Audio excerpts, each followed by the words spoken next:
It's a new year, a new season, and we are underway.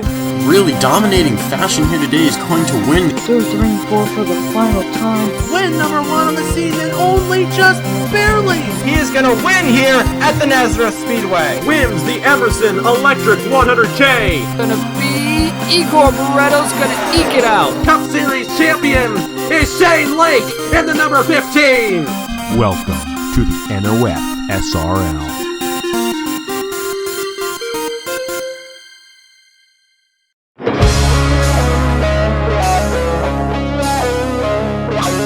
It is a beautiful, cool Friday evening here in the southern part of the state of Florida, and what better way to kick off the weekend than to spend it racing. Welcome, ladies and gentlemen, to the World Center of Speed, the Daytona International Speedway, for the first ever mock endurance race in the NOFSRL.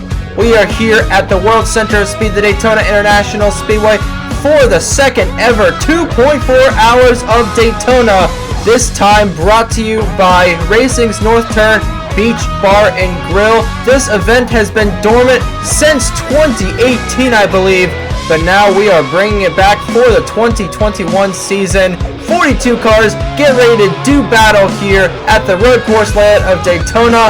And ladies and gentlemen, let me just say this is going to be one whale of a race. 2 hours and 24 minutes, 2 classes, 2 winners, 1 great race.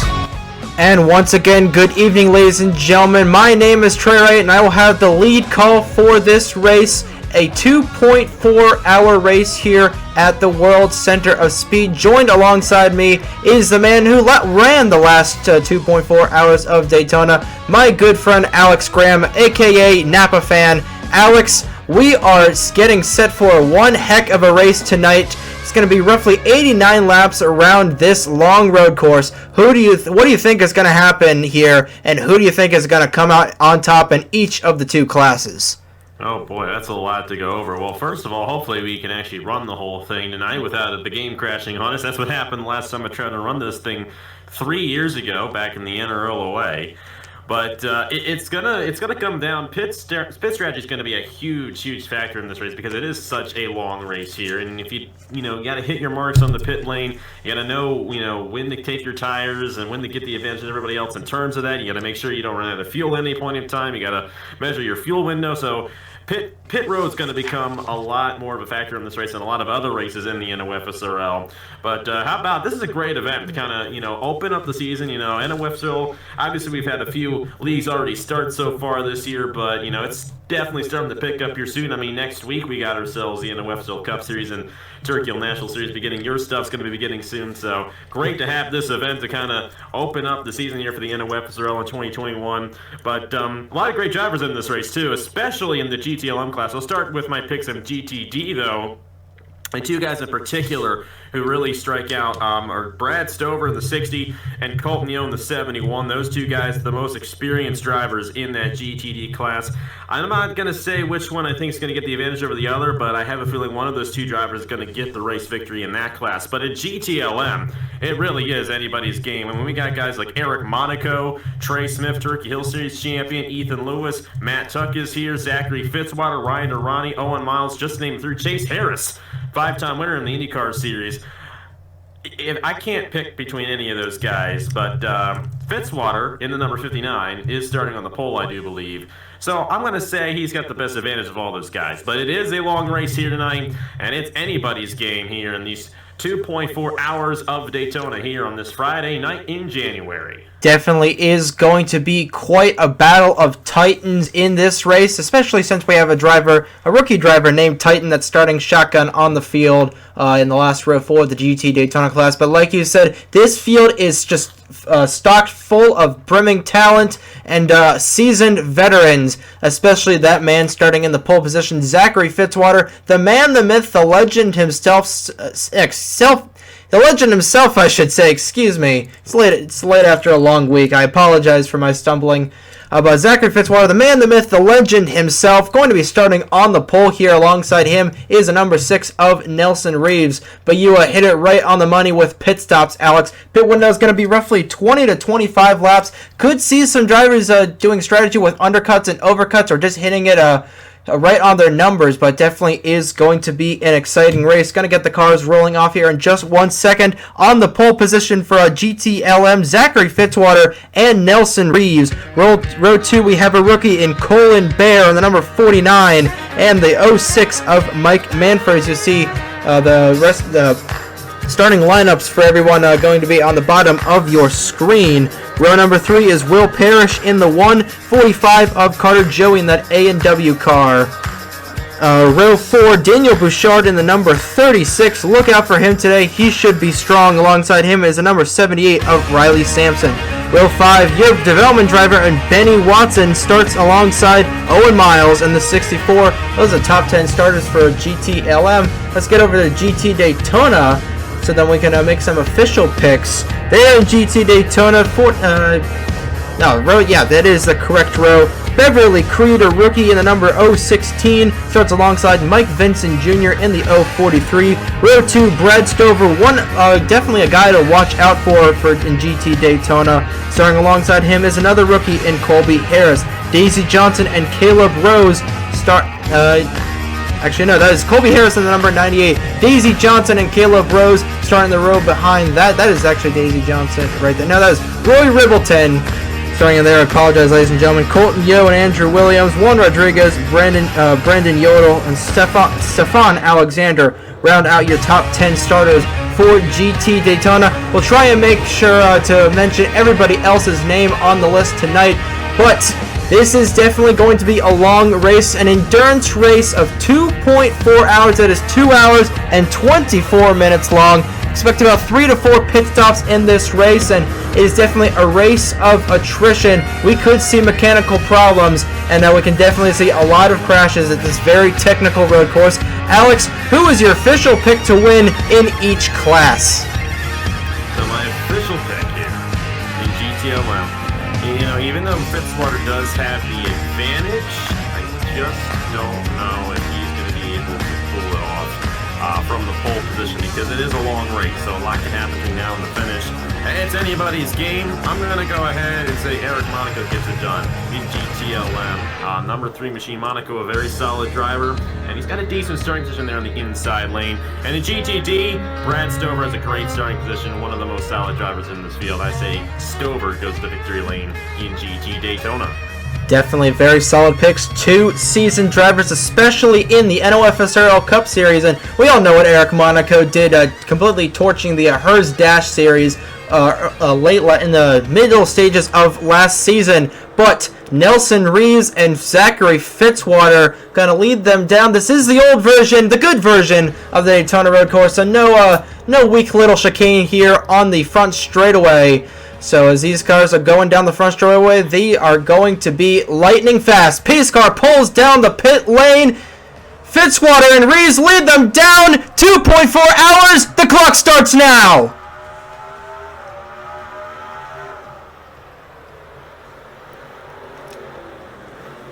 And they have to be careful going through these S's here, as Nelson Reeves did not get a good jump. And here comes the land rush in the back. Benny Watson in the wall. See if anyone goes around. There's a car around. That's Landon Smith Jr. A couple of other cars around. Daisy Johnson as well. Beverly Creed, one of the rookies. Mike Vincent Jr. as well. Calamity in the first corner already. And mostly GT Daytona cars, but Landon Smith Jr. in that Jaguar, I believe. Yes, it is a Jaguar. So a GTLM car getting caught up in the start that Landon Smith Jr. needed. Chaos in the S's as they go through the exit back onto the racetrack out of the infield. It is about single file for the first 7 or so cars. Absolutely chaotic start, and we haven't even gotten to the inner loop yet. That is definitely going to be Calamity Corner. But so far, it is Fitzy, the 49 of Colin Bear, the 1 of Will Parrish, There's Nelson Reeves. And the 45 of Carter Joey rounds out your top 5. Make sure everybody gets through this inner loop nice and easy. Colby Harris jumps the curbs there. It's something you do not want to do. And man, oh man, what a chaotic first start to this one, Alex. 72 of Declan Wellington Turner on the inside. Top 2 starters in GT Daytona there that are at the back of the field now, aren't they? I believe so that. 43 there, and yeah. So, Watson hit that outside wall. That's really where it started. And then from there, everyone reacted in the back, and a couple guys went around. I don't think anyone's out of the race, but we might be seeing a couple guys hit the pit lane here early on in this event. And the good thing is it is an endurance race, so if you can get back out there, not full lap down, you still have an opportunity of winning this thing. Of course, it is a road course. No cautions will be turned on for this event. So if they wreck, they wreck, as we saw right there. But you see, that is the 55 machine in GTD, Alex Lozano hitting the pit lane. And then the 56 of Daisy Johnson also down as well. So tough break for those guys, but they are going to get back out there, and they are going to remain on the lead lap. And with a little bit of strategy, they could find themselves in contention later on in this race. It's going to be a long night here at Daytona, so they still have a huge opportunity, and thankfully that did not take anyone out of the race there on that first lap. Definitely thankful for that. Zachary Fitzwater opens up to about a half a second lead over the 49 of Colin Bear. Single file throughout the majority of the GTLM class.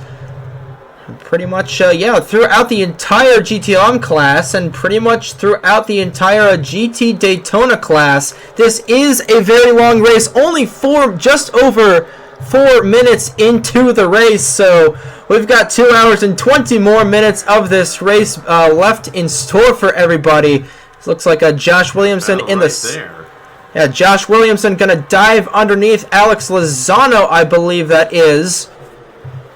That is for about the 14th position. No, that is the 86 of Zachary Davis, excuse me.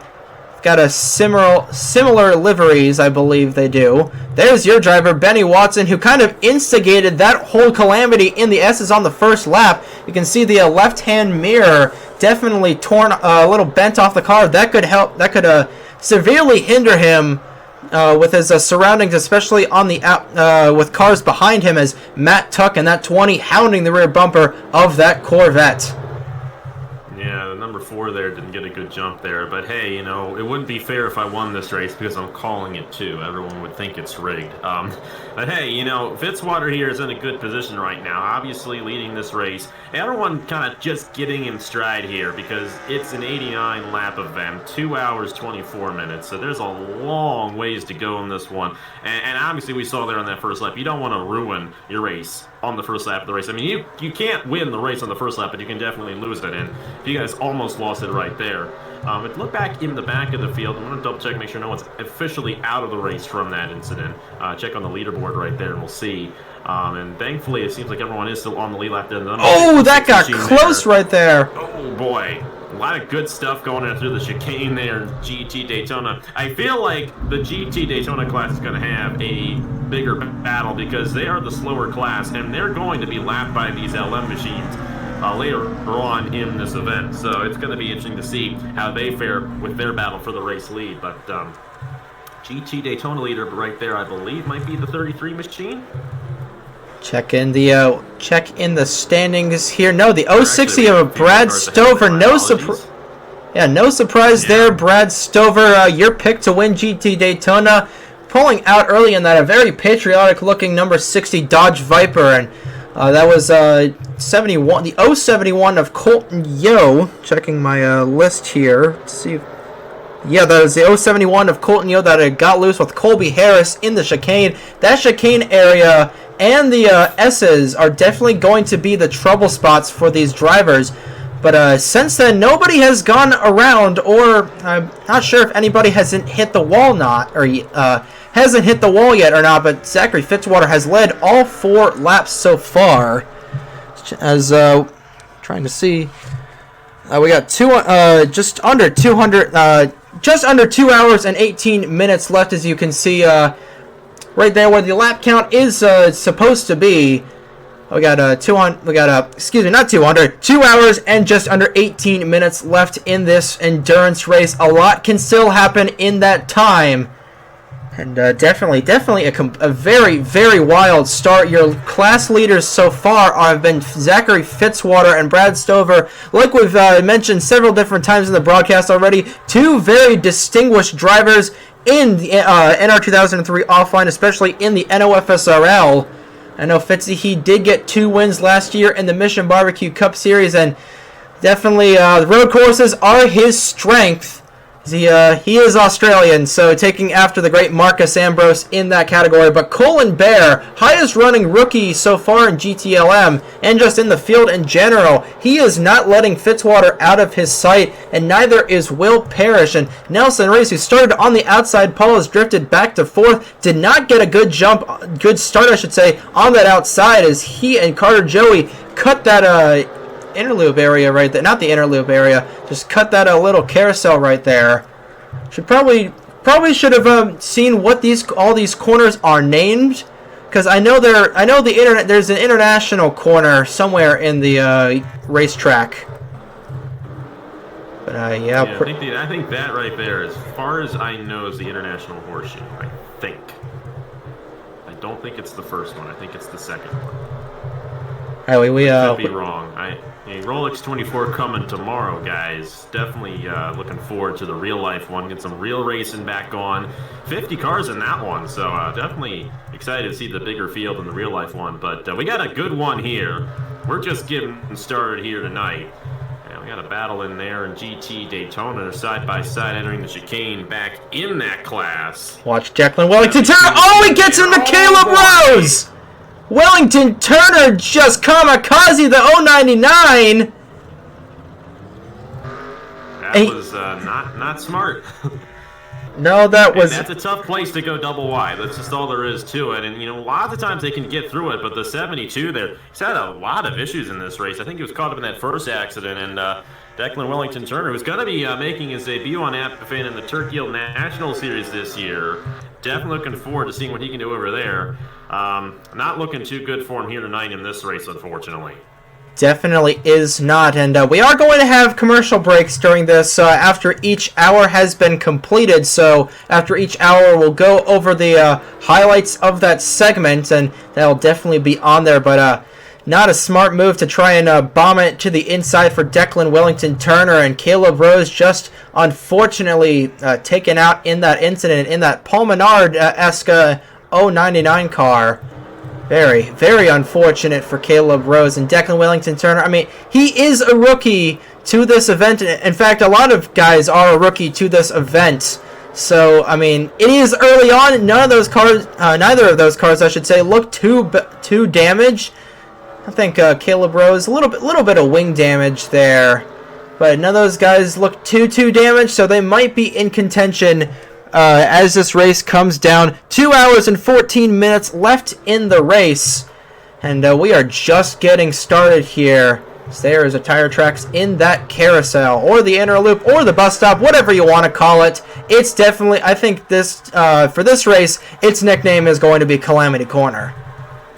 Yeah, it definitely will be. I think at some point we'll probably see a lot more action go on throughout there, but we'll say Fitzwater's not pulling away here in this GTLM lead, and you got to think the 4 guys he has behind him, none of them essentially have that much experience in the NOFSRL. Now, keep in mind, this is completely different from a lot of other races in the NOFSRL. I think the most similar style of racing you get is IndyCar, but even those cars go a little bit faster. So, road course racing isn't too prevalent in this league. So, that could be a bit of an equalizer here, as we got a battle right there. The one, Will Parrish, make it a run there on the 49 machine. Not going to happen right there, but you got Colin Bear, you got Will Parrish, Nelson Reeves, and Carter Joey. All 4 of those guys relatively new, not much experience, and here they are right behind the greatest NR 2003 offline driver in the universe, Zachary Fitzwater. So they're hanging right there with them. You got the 06 up there as well, Mike Manford, another rookie. And then you got the 36 machine of Daniel Bouchard, who does have experience back when it was the NRLOA for me. Great to see him back running here in the NOFSRL. But He's got a little bit more experience. But then my pick, Eric Monaco there in 8th.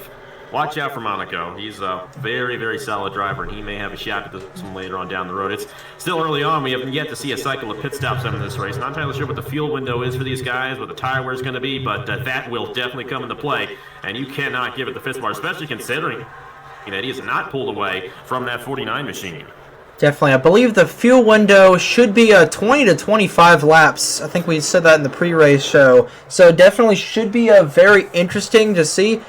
But we'll just have to wait and see. Make sure nobody else was caught up in anything. Those are the guys caught up in the previous incidents we have mentioned so far. There's Avril Mead in the 021. A lot of you might recognize that car, that livery from the TNT Man 93 videos, where he is and somebody's off in the dirt. That is Ethan Lewis, NOFSRL member. Something happened to the 12 car. Oh, and he gets into the 11. Oh! That is the oh boy. Andrew Williams. That's not good. Those are two different classes getting into each other right there. Ethan Lewis and Andrew Williams. And was Logan Williams had an issue earlier on, wasn't it? He was in the 40 at the top of the show. Mike Vincent. That was Mike. Fell back, and then now his brother's got an issue in the other class. It's a tough break there for Andrew Williams. Now these cars are durable. It's still early on in the race, so we can't count anyone out yet, but there was definitely some sort of an issue with Ethan Lewis right there. We'll have to go back and see later on down the road what happened to him. Definitely. That will be in the first hour recap, and looks like Roy Ribbleton has taken the lead in GT Daytona. Let's get down. Yeah. Roy Ribbleton to the lead in GT Daytona. The 5 of Landon Smith Jr. stuck back there. That was Landon Smith Jr., not Logan Williams. My apologies. Another brother combination. Landon Smith Jr. and Trey Smith. So Logan Williams still having, well, he's not having a good run right now. They're in 21st, but he's still out there right along with the rest of the leaders. But very interesting situation right there. And like I said, GT Daytona, definitely a very unique class. And now you got Landon Smith Jr. cutting through our leaders here. That may open the door back up for Brad Stover. May want to stick with this GT Daytona lead for a moment. Definitely should. As looks like, according to the leaderboards, Colin Bear has got up to just about a quarter of a second over the underneath the 59 of Fitzwater. So gonna have to take a look at that battle in just a second. Going to focus on these guys for the time being. Roy Ribbleton going up, sparring up against the seasoned veteran in Brad Stover. Ribbleton, first start on NASCAR Nerd 34, probably I believe is the first start in the NOFSRL in general. But right now, doing pretty solid against Brad Stover. Of course, he did lose his pick that he had in Landon Smith Jr., I should say, in the faster Jaguar for GTLM. But Roy Ribbleton holding his own in that 022 Stevens car against Brad Stover in the patriotic 060 car. There's not a third O on these GT Daytona cars. That is just to signify them from the GTLM. You can see on the scoreboard there as well. But Ribbleton out to about a 5 or 6 car length lead over Stover. So have to check out that battle later. Back up to the front, it is still all Zachary Fitzwater leading all. I believe it has been 10 laps completed. We have 8:50 left in the race, so definitely been a very interesting and chaotic race so far. 2 incidences, one in the first handful of corners, and then we saw live Declan Wellington Turner kamikaze into the 099 of Caleb Rose. So unfortunately, they might get taken out of contention, but hey, it's an endurance race. We got well over 2 hours left. They could definitely possibly catch up. Just not entirely sure. There's a 056 of Daisy Johnson in the Project Wildfire Mustang. She was involved in that first incident. Now she might be the first car to go a lap down. There's Ethan Lewis. Actually, yeah, there was a third incident. I just remembered. Ethan Lewis and Andrew Williams being caught up in one of the infield corners. Yeah, it's not been a solid day for a lot of GT Daytona cars. But definitely been a solid race for Zachary Fitzwater and Roy Ribbleton. They are your class leaders so far. But I believe 10 coming to 10 laps into the race. What are your thoughts so far on this race, Alex? Been kind of calm with the GTLM cars, but as soon as you get back to GT Daytona, everything's just breaking loose as we see Colin Bear right on the bumper of Fitzwater. Might try and overtake him here.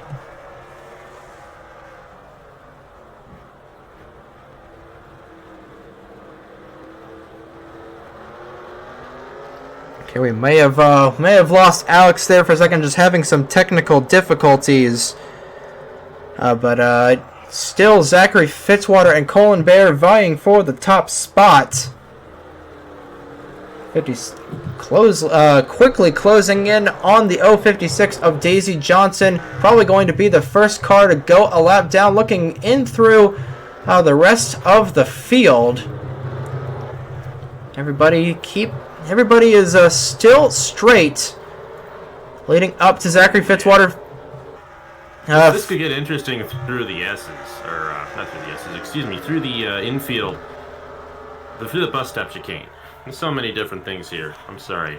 I'd watch out if I was Will Parrish there in the 1 trying to get around this 56, but looks like Daisy Johnson's going to file in between right there. That's not going to be too much of an issue, but yeah, obviously she had the issue from the incident, and on top of that, she's a GTD car, and this could get interesting. Number 6 machine going to get held up right there. Nelson Reeves trying to gain an advantage, and that might open the door for the 45 to get around on the outside. That's going to be a position change, or will it?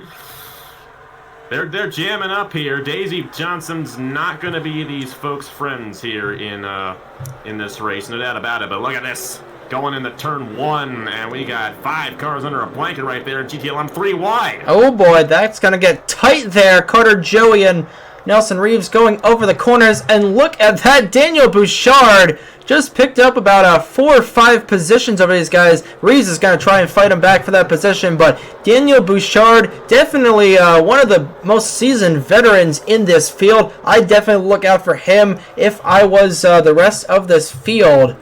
But he's got to beat Zachary Fitzwater and Colin Bear and Will Parrish and definitely a lot of other these guys. But hey, right outside the top 5, definitely very, very strong start for the driver of the number 36. That is Daniel Bouchard. It is still Zachary Fitzwater leading for a pretty, I want to say, mediocre battle for GTLM, but does have about 10 car lengths over Colin Bear in the 49, the rookie in the 49, as they head towards the chicane. Let's check back in with the battle for the GT Daytona lead. It is still Roy Ribbleton and Brad Stover going at it.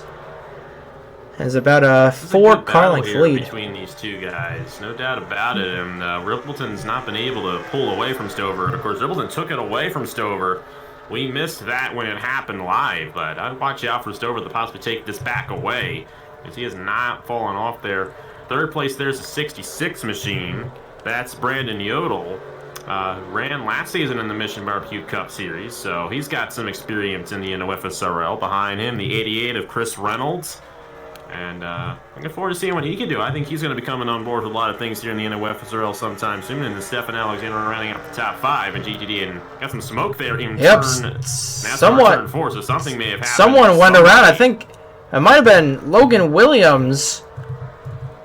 We do have pit stops beginning here in this race, so it's going to be interesting to see how this affects the outcome of the finish, or the running order, I should say.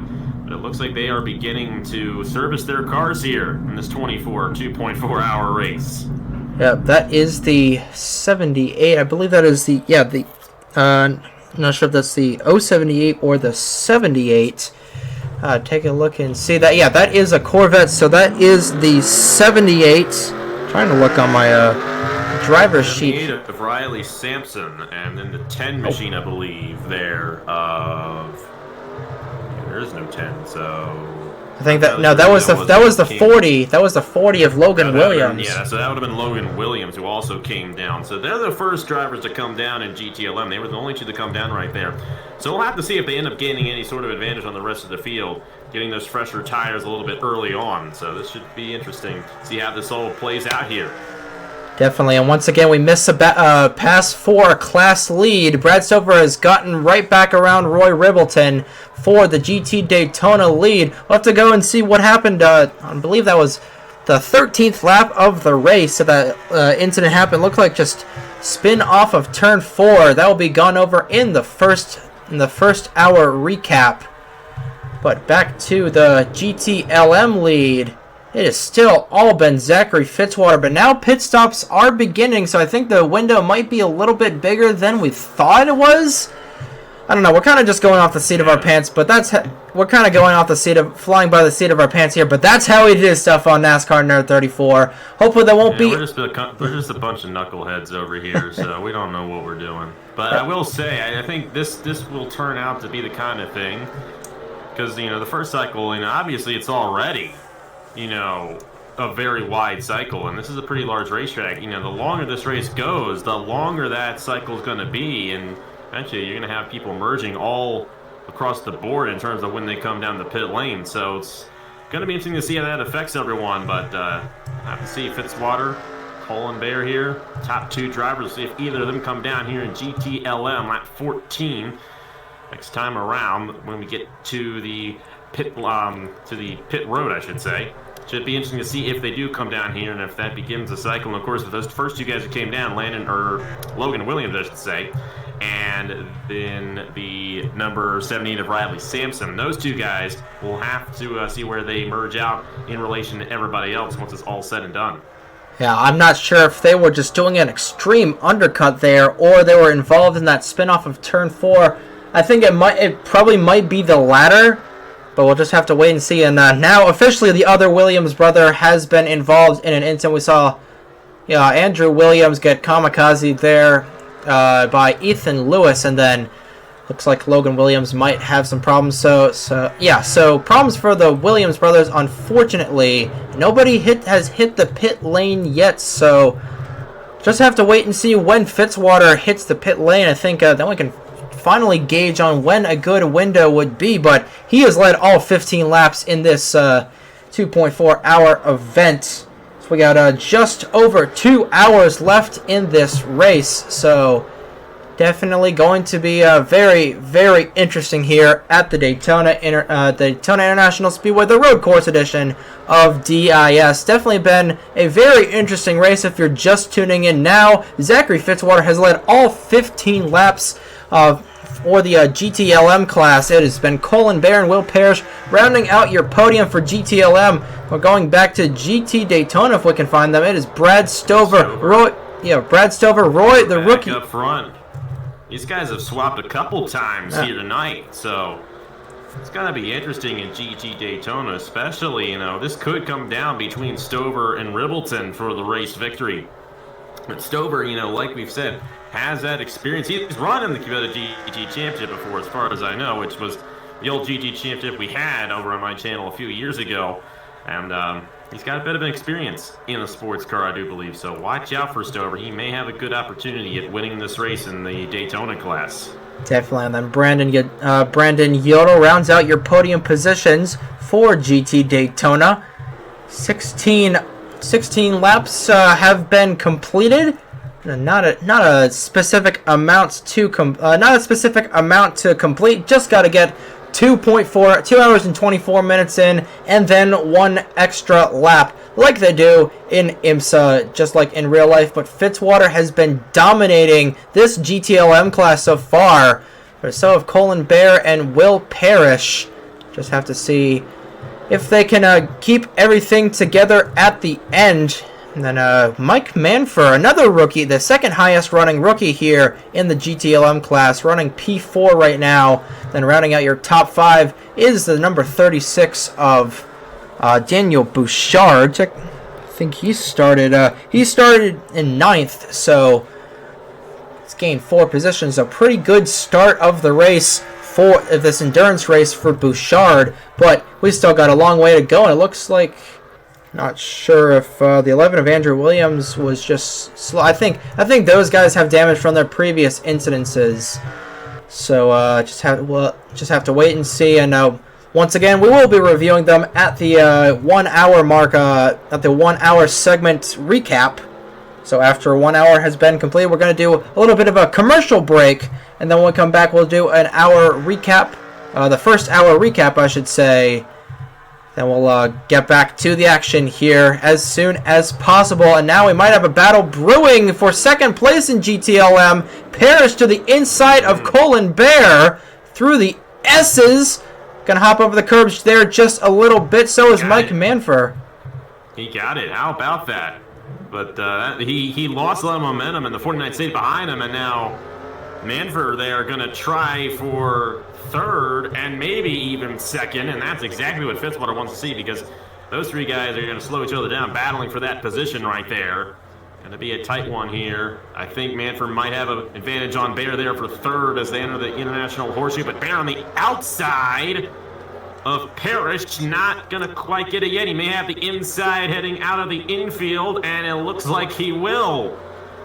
Good stuff here, but I think that one's got the run on the outside, and he is going to remain in the second position. How about that right there? Made it stick there, and that could really come in handy later on down the road, especially once we begin the first cycle of pit stops here at Daytona. That number 1 machine could be at an advantage to possibly overtake Fitzwater after the first cycle.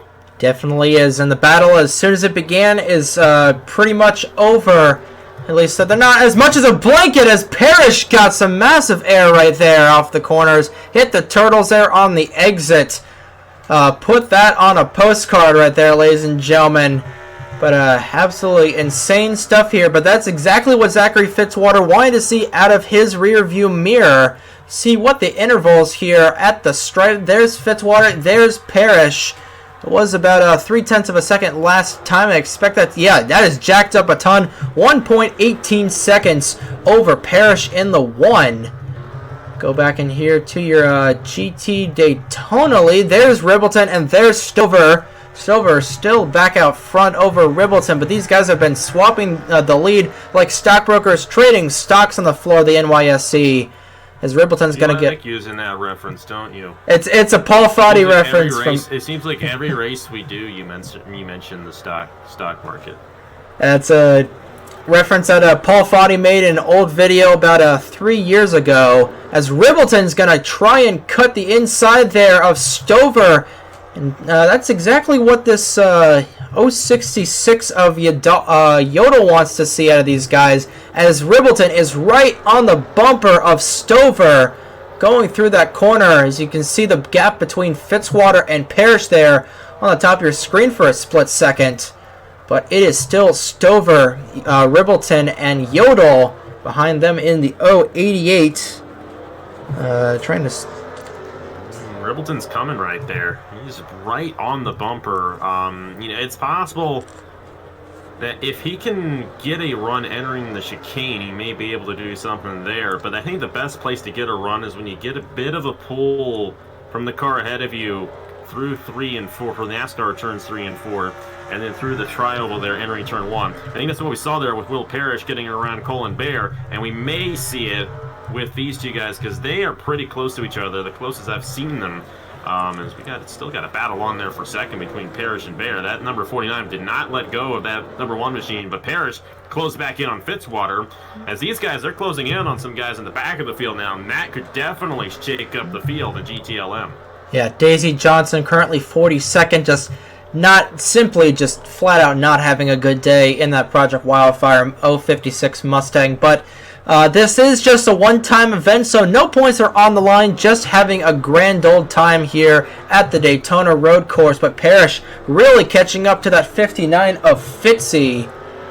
Battle is pretty much mellowed out here, just a little bit here in GTLM. Back to the GT Daytona battle. Looks like someone's on the pit road. Oh, and that's the 66 of Yodel, I should say, on the pit lane. So he could end up getting an advantage now on Stover and Ribbleton, because if he's going to come down before those guys, he may be able to get those fresher tires and clock in a fast lap with nobody around him while those guys are battling for the race lead. So looks like the cycle might be beginning in GT Daytona, so that will definitely keep things interesting in this one.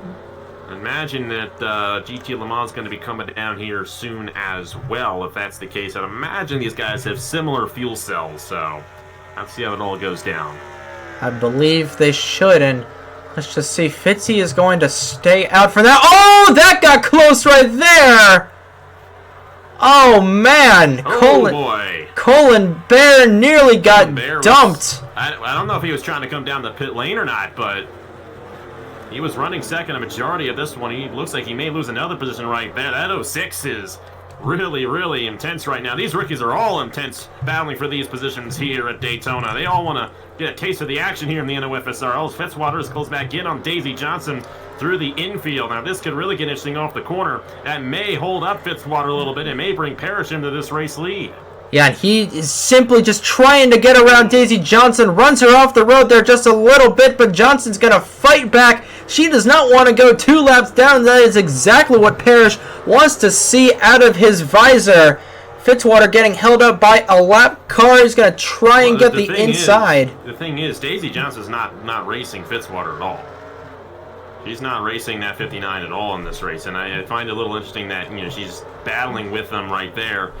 But that's going to be a very good thing for Will Parrish here, as he may close right in on Fitzwater for this race late here in lap 20. That number 1 machine closing right in. Will he make a move into the bus stop? He is definitely going to... Colin Bear is right stuck behind. We got a battle there for third. Oh, he hopped the curb. 49 really have to check up there. He's going to lose another position. Yeah, Bear hopped the curbs there in the inner loop, but Parrish right on Fitzwater's tail. As the pit window is should be beginning here in just a few moments. Pit window is 20 to 25 laps, I believe. So should see cars ducking down on the pit lane any time now, but doesn't look like any takers so far. Focus on this GT Le Mans lead. That number 1 was right on Fitzwater. There he goes, looking to the inside for the race lead. Fitzwater's led 20 straight laps, but he's going to lose it right there on lap 21. New leader, it's Will Parrish here at Daytona.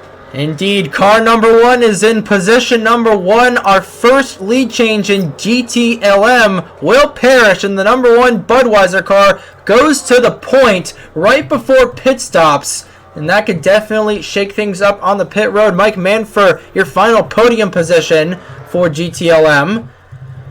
Now we finally got our first lead change. Going to quickly check back with GT Daytona, see how those guys are doing. There's Ribbleton, and there's Stover, really going to stuff it in there. And then they swapped positions again. Stover was leading, and now Ribbleton's back out front again. So they are really going after it here in GT Daytona, and it's going to be interesting once these guys make their pit stop to see where Brandon Yodel falls in place, because he could end up being right in with these guys. You got to think, you got third place right there too. I think that's the 88 of Chris Reynolds, I believe. Yeah, Chris Reynolds there in the 88 machine. So watch out for Chris Reynolds as well. I mean, these guys have not pulled away from each other in GT Daytona. It's kind of like they haven't pulled away from each other in GT Le Mans either. No, they have not. And it's Josh Williamson going to the inside of the lap car of Daisy Johnson, but Will Parrish officially going to lead his first lap of the race, but Fitzwater really wants that lead back. Surprised he didn't dive it in there through the corner, but I think Fitzwater's just trying to play it smart and conservative. He knows that we have a long way to go and a long way to get there. An hour and 49 minutes left in the race. Definitely going to be interesting. There's Eric Monaco hounding the rear bumper of the 49 of Colin Bear on the 49. Look at this, 36 of Daniel Bouchard has climbed up to 4th. He has gained 5 positions in 22 laps. Ordinarily that wouldn't be pretty impressive, but just given how calm and cool and collected GTLM has been, the 36 is on a mission in that GTLM Orbit Corvette. It's pretty much single file all through. Yep, single file I have off. to see. Look at Stover. I'm really impressed with how close these guys have kept it in GT Daytona. Watch out for Stover and then number 60 machine, no doubt about it. But as you were saying, I think Colin Bear's starting to lose a little bit of ground. He's had a couple of issues with some other drivers in this race, and he's gotten held up behind lap traffic. But Bouchard has been able to take advantage of all that. And he's pretty close to the 06 here of Manford. So watch out for Bouchard to possibly move into the podium position here in the near future. As for the lead in GTLM, I believe Parrish still has it, and he's starting to pull away a little bit from Fitzwater. So when we get to the cycle, and you said 20 to 25 laps, it should be coming down here soon. A couple guys have short pit, but for the most part, the cycle is yet to start for these guys.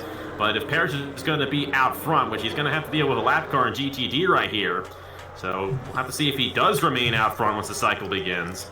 That's the 43 machine there of Mike Vincent Jr. We'll have to see if he ends up being as much of a pain as Daisy Johnson was a few laps ago. He might be. Vincent Jr., if you remember, was caught up in that lap 1 incident in the S's that was unfortunately started towards the mid-pack, towards the beginning of the GT Daytona cars with Benny Watson and a couple others. Only one GTLM car was caught up in that. That was Landon Smith Jr., if you're just tuning in. But Vincent kind of holding up Parrish here, and this is kind of the opposite of what happened with Fitzwater just about 4 or 5 laps ago. A lap car in the way of the leader, and second place is just kind of trying to get there. Look at that, Mike Vincent. He's just blocking. He's just blatantly blocking him. I don't know why that's hard for me to say, but Vincent not really racing that cleanly. I don't know why he's racing at all. But just trying not to go a lap down, but he's already a lap down as the 01 car of Parrish hops the turtles once again. Definitely getting some pretty solid airtime there on the exit of the chicane. I think Travis Pastrana might want to give him a call. But should be seeing pit stops here pretty shortly as Fitzwater is going to try and get around Vincent. But that has separated those guys just a little bit here as we have completed 23 laps and are just closing in on the first hour mark of this 2.4 hours race. Definitely been a very interesting race as Declan Wellington Turner looks like he's short pit in the 072. But Will Parrish, number 1 car, is in position 1. He is your leader with Zachary Fitzwater, the man, the myth, the legend himself, hounding the rear bumper of that Budweiser Corvette. This is going to be interesting once the cycle begins. We keep on saying it's going to happen. Don't worry, guys. It's going to happen sometime. They can't run the whole race on the tank of fuel that they have. I know that much, but I'm intrigued to see what happens because, you know, Fitzwater obviously showed a lot of strength earlier on, but then you ended up with Will Parrish finding a way around him naturally on the racetrack. Obviously, Daisy Johnson came into effect there a little bit, but Fitzwater was still in the lead once they both passed her, and now Will Parrish starting to pull away just a little bit. He may have the faster car, but like I said, there haven't been any adjustments made. Fitzwater may be able to tweak that number 59 a little bit, get a little bit more speed out of it. Just gonna see how it goes down. And meanwhile, in GT Daytona. Oh, someone is slow on the racetrack. Oh man! Oh, whoa! Oh boy!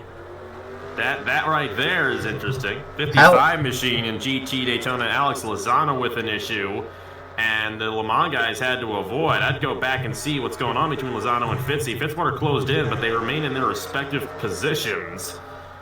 Oh, and here come the pit stops. Here we go. That's going to be pretty big right there because Fitzwater's coming right behind Will Parrish here on the pit lane. Definitely. So one little mistake out of that one, and Fitzwater's back in the race lead. Definitely, and we'll make sure these guys get off the pit road cleanly. There's Parrish looking, still going to try and get into a stall. Oh, Fitzwater runs into him! Oh, man. Oh, no, Fitzwater! That's going to hurt Fitzwater more than anyone, I think. Because he's going to have the front-end damage. Rear-end damage isn't as severe as front-end damage on any car.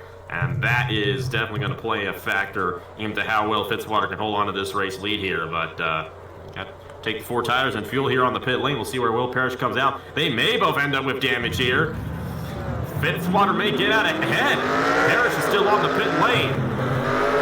I think that's going to affect Parrish a little bit more. Parrish coming off there, I think, in the 4th position. Yeah, he did. He's way behind. He's way behind. My apologies there. That's going to hurt Will Parrish a ton. They had to repair the rear on that car, and he's not going to be happy with Fitzwater after that one. No doubt about it. No, he is not. There were just simple little mistakes like that are going to cost those guys tons of time on the racetrack. Ahead of them.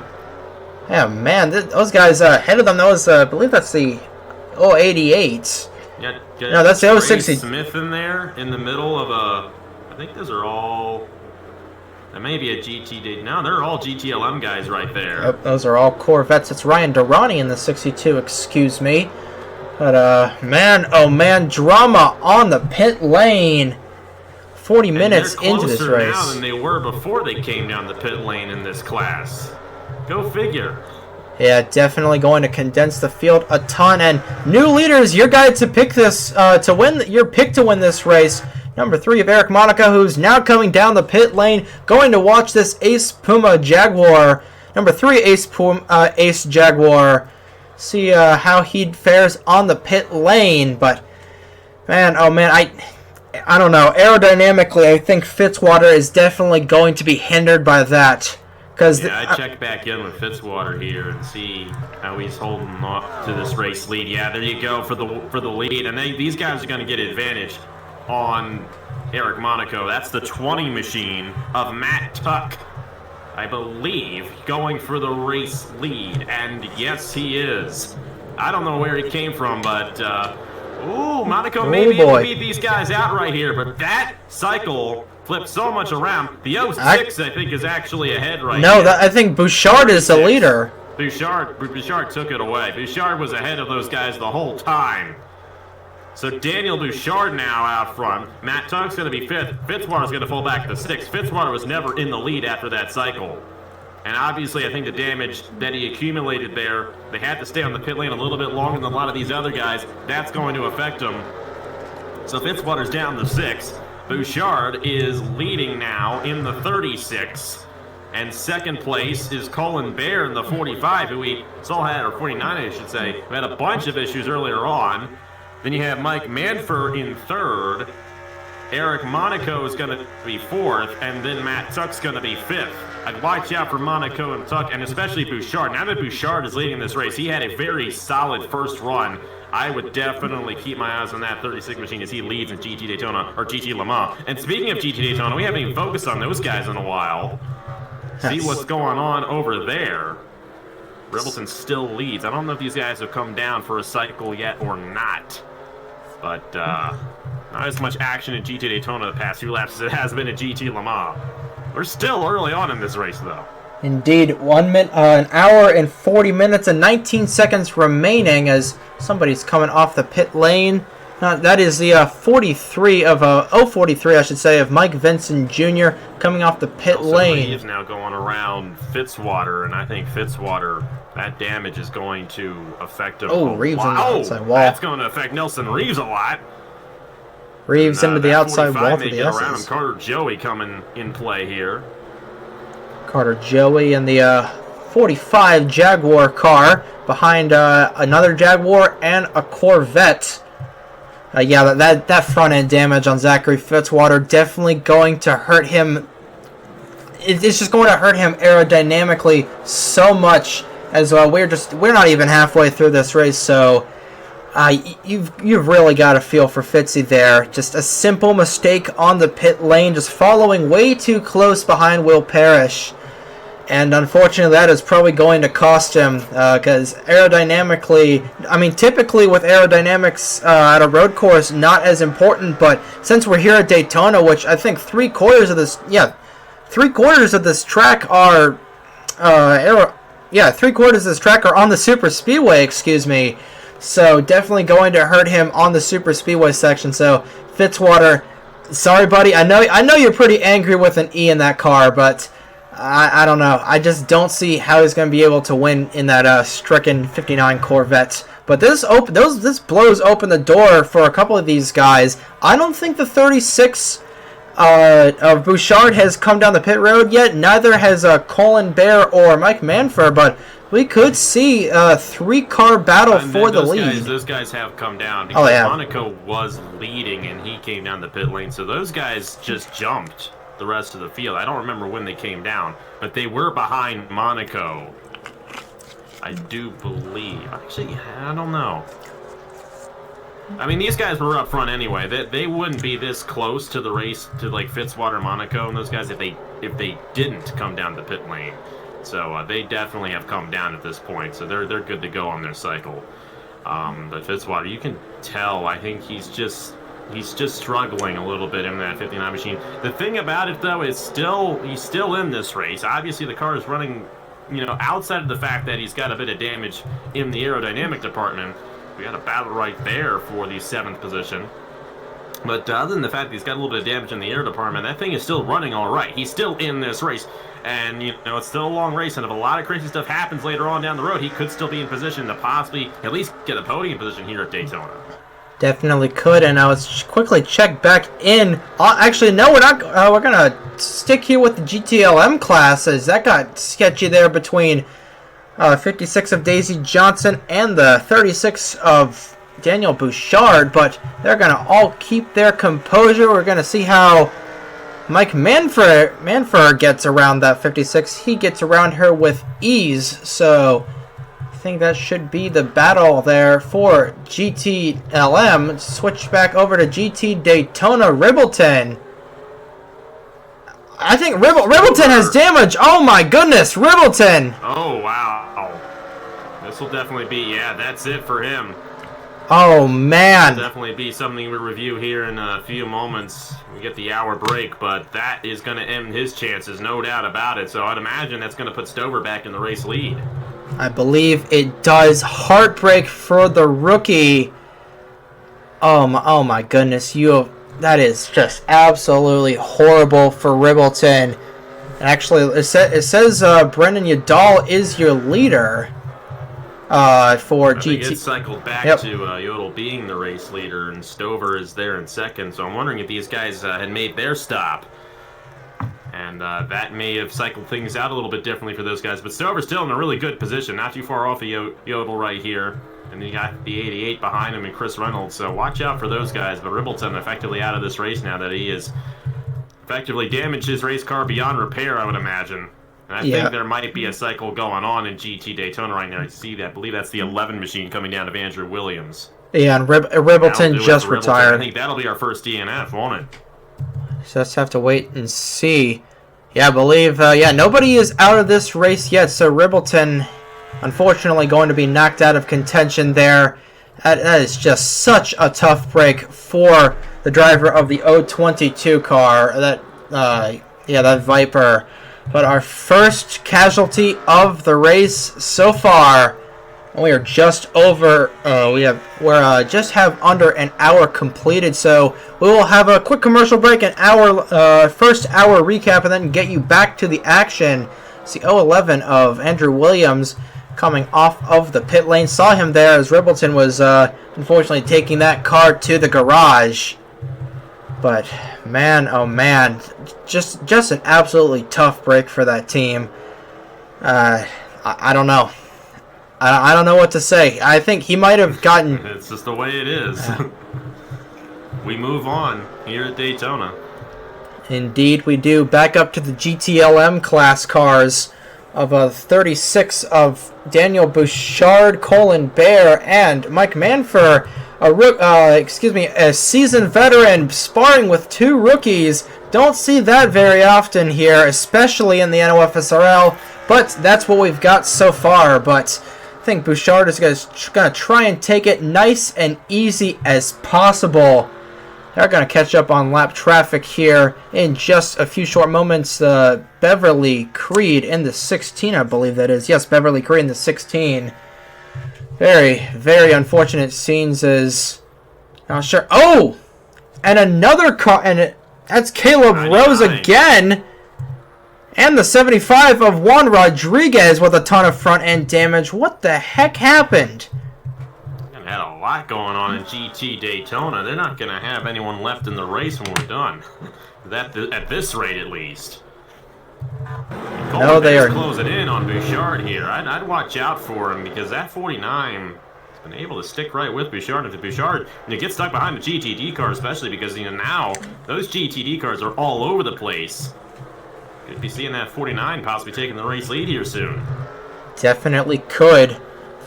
I think Bouchard is just trying to save his stuff. He is definitely a very smart racer. Oh, we got cars around in the back. Back in there. And that's Landon Smith Jr. again. Ryan Durrani as well. And everything is just coming loose at the seams here. Oh my goodness. And it looks like just gonna back on. That's a tight one there. Oh boy. You got a couple of Le Mans cars battling with the Daytona car in the middle of all this. Not been a good day for Landon Smith Jr. and that number 5 machine. That's for sure. Yeah, as Not well been a as good day for Benny Watson either, but who cares about him? Yeah, nobody truly cares about Benny Watson. But back up to this GTLM lead. No, that's Juan Rodriguez. Back to the GTLM lead. Daniel Bouchard has a pretty nice cushion over the number 49 of Bear. And then Mike Manfred in the 06 doing a pretty nice job. About a second, 1.1 seconds behind these guys. And back to the battle for GT Daytona. Apologize, we're not following that battle as much. Trying to find Brad Stover. It's been good in GT Le Mans. It's been very good in GT Le Mans, so can't definitely has. There is Caleb Rose still on the pit lane, so definitely have to be a couple laps down after this. Definitely, and looks like Yodel has still been in the lead, and looks like I think I know what happened with Rose and company. I think somebody went around in the chicane. Yeah, and that does not look pretty. Definitely. It's called Calamity Corner for an absolute reason, as we have about 7 minutes left in this first hour. And then once again, we will review everything with our first hour highlights. Going to do everything again in the second hour. And then at the end of the race, we'll review everything one final time. And we're gonna have a lot to review towards the end. I've got a bad feeling we're gonna have a lot more wrecks, and this is just the tip of the iceberg. But Bouchard still leading the field, leading GT Daytona. We've completed 32 laps, and it is just getting started here, ladies and gentlemen. This has just been absolutely fun. It's closing in too, so we're midway through the race, and this is the lead for GT Le Mans. I don't think the GT Le Mans lead has been over a second, maybe this entire race, maybe a couple laps, but still, it has been down to the wire pretty much this entire night. And Colin Bear may have a shot here at Bouchard into turn 1. He's going to be right there on the back bumper. This could get interesting for the race lead. Definitely could. Not going to quite get there through the S's as they head into the infield area. Bouchard still retains, but Colin Bear in that 49 Corvette definitely just trying to stick to the back bumper. They are catching up on Beverly Creed in this 016, so that is definitely going to play a factor into this as well. Battle for the 4th position between your pick Eric Monaco and Matt Tuck, a fellow NOFSRL creator, and then the 6 of Nelson Reeves still in the 6th position for car number 6. Fitzwater is 7th. A lot of guys going through the dirt as the 84 of Chase Harris, and 8th. Oh boy! I noticed Carter Joey was showing. Watch out! This 01. This. Oh no! Line, and that'll end it for him. That'll end it for him. 01. Stephen Cullen there. That's gonna end his night. Hopefully they get off before anyone else comes in play there, but that'll end Carter Joey's night and Stephen Cullen's night as well. Even more calamity, and once again another incident to review here as we approach the end of the first hour. I think that's gonna knock out a couple of guys. Trey Smith goes really wide through the chicane. Oh my goodness, looking at my notes, about 9 different incidences to record as battle for the race lead just here in time as Beverly Creed gets into the outside wall. Here comes Colin Bear to the race lead. And it looks like the 36 is gonna just fall back to second. Yeah, they got around that. They're in a bit of a mess with the GT cars right now, but Bouchard's gonna lose it to the 49. That was, I believe it was a 16 machine there of Beverly Creed who got in the way of those guys. Oh boy, watch out for the 06 here. He may get a run on Bouchard. And Colin Bear still stuck behind the other GT car right there. That is Ethan Lewis in the 12. Ethan Lewis went around earlier. That's a GT Le Mans car. That's Lewis who's had an issue earlier on. So he may be a little bit harder to get around here because he's just as fast as everybody else right here. He's about to go a lap down in GT Le Mans here as Colin Bear. Looks like he will pull away from Bouchard here. Definitely looking to be that as... Oh, looks like, yeah, Ethan Lewis is just gonna get around there and have to see what Bouchard does to try and get around Ethan Lewis. Gonna go on board here with Bouchard. See what he does to try and get around this 12. He's right on the back bumper, trying to make sure he doesn't hook Lewis. Oh, he's gonna hook him. Lewis saves it. That was too tight. And watch out for this guy here. The 06 is going to come in play for second now. They may go 3 wide in the 1. Mike Manfred is... Or should I say... Sorry, not Middleton. What's his name? Mike Manfred is going to go for second, so another mistake. 2 very small mistakes for Bouchard. He went wide through the corner and then previously he hooked the 12 of Lewis. Oh my goodness, an absolute chaotic end to this first hour. But your top 5 positions for each class are as follows. Colin Bear is in first. Mike Manford just took second away from the 36 of Bouchard. Then it is Matt Tuck and Nelson Reeves rounding out your top 5. In GT Le Mans, and then in GT Daytona, your top 5 are the 060s. Actually, no, Stover just got around the 060s. Yeah, Stover just got around the 066 of Yodel. So it is Stover, Yodel, Chris Reynolds, the 033. Not sure. Give me 1 second to figure it out. Stefan Alexander and the 40. I believe that is. No, the 009 of Titan Nicholas. First time we're mentioning him. That is the first. That is the end of the first hour here on the Racing's North Turn Beach Bar and Grill. 2.4 hours of Daytona, and we'll be right back after these quick messages and then a recap of this absolutely chaotic first hour here at the Daytona Road Course. Chase Elliott, Xfinity Series champ. One word. Merchandising. The Chase Elliott seat cover with massaging beard action. Your face is giving the massage. Are you serious? The Chase Elliott dipstick.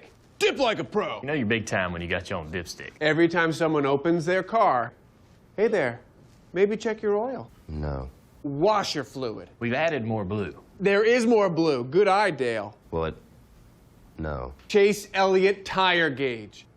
32 pounds. Check all 4 before you get on the road, guys. How could you say no to this? You just say no. The Chase Elliott Garden Gnome. Gnomes are magic. It looks nothing like me. You sure? We scanned your head, that's it. Yeah, we used a computer. And I don't garden. Well, he's got that one funny eyeball, but other than that... It's like looking into a mirror. It's not even close, guys, no. Which one's Chase? I'm with you, Dale. Spit an image. Yeah. Gentlemen, follow me to the window. The Chase Elliott car cover. Who'd buy that? That's my car. Chase Elliott sunglasses. No. Yes. Just bringing in the rays, soaking in that Chase Elliott life. Just stop. Save the day with Chase Elliott jumper cables. Kickstart a car with your face. My face? Yes. No. This is what I'm most excited about. All day, I've been dying to show you this, Chase. Presenting the Chase Elliott action figure. It's a blow-up doll. Blow-up doll action figure.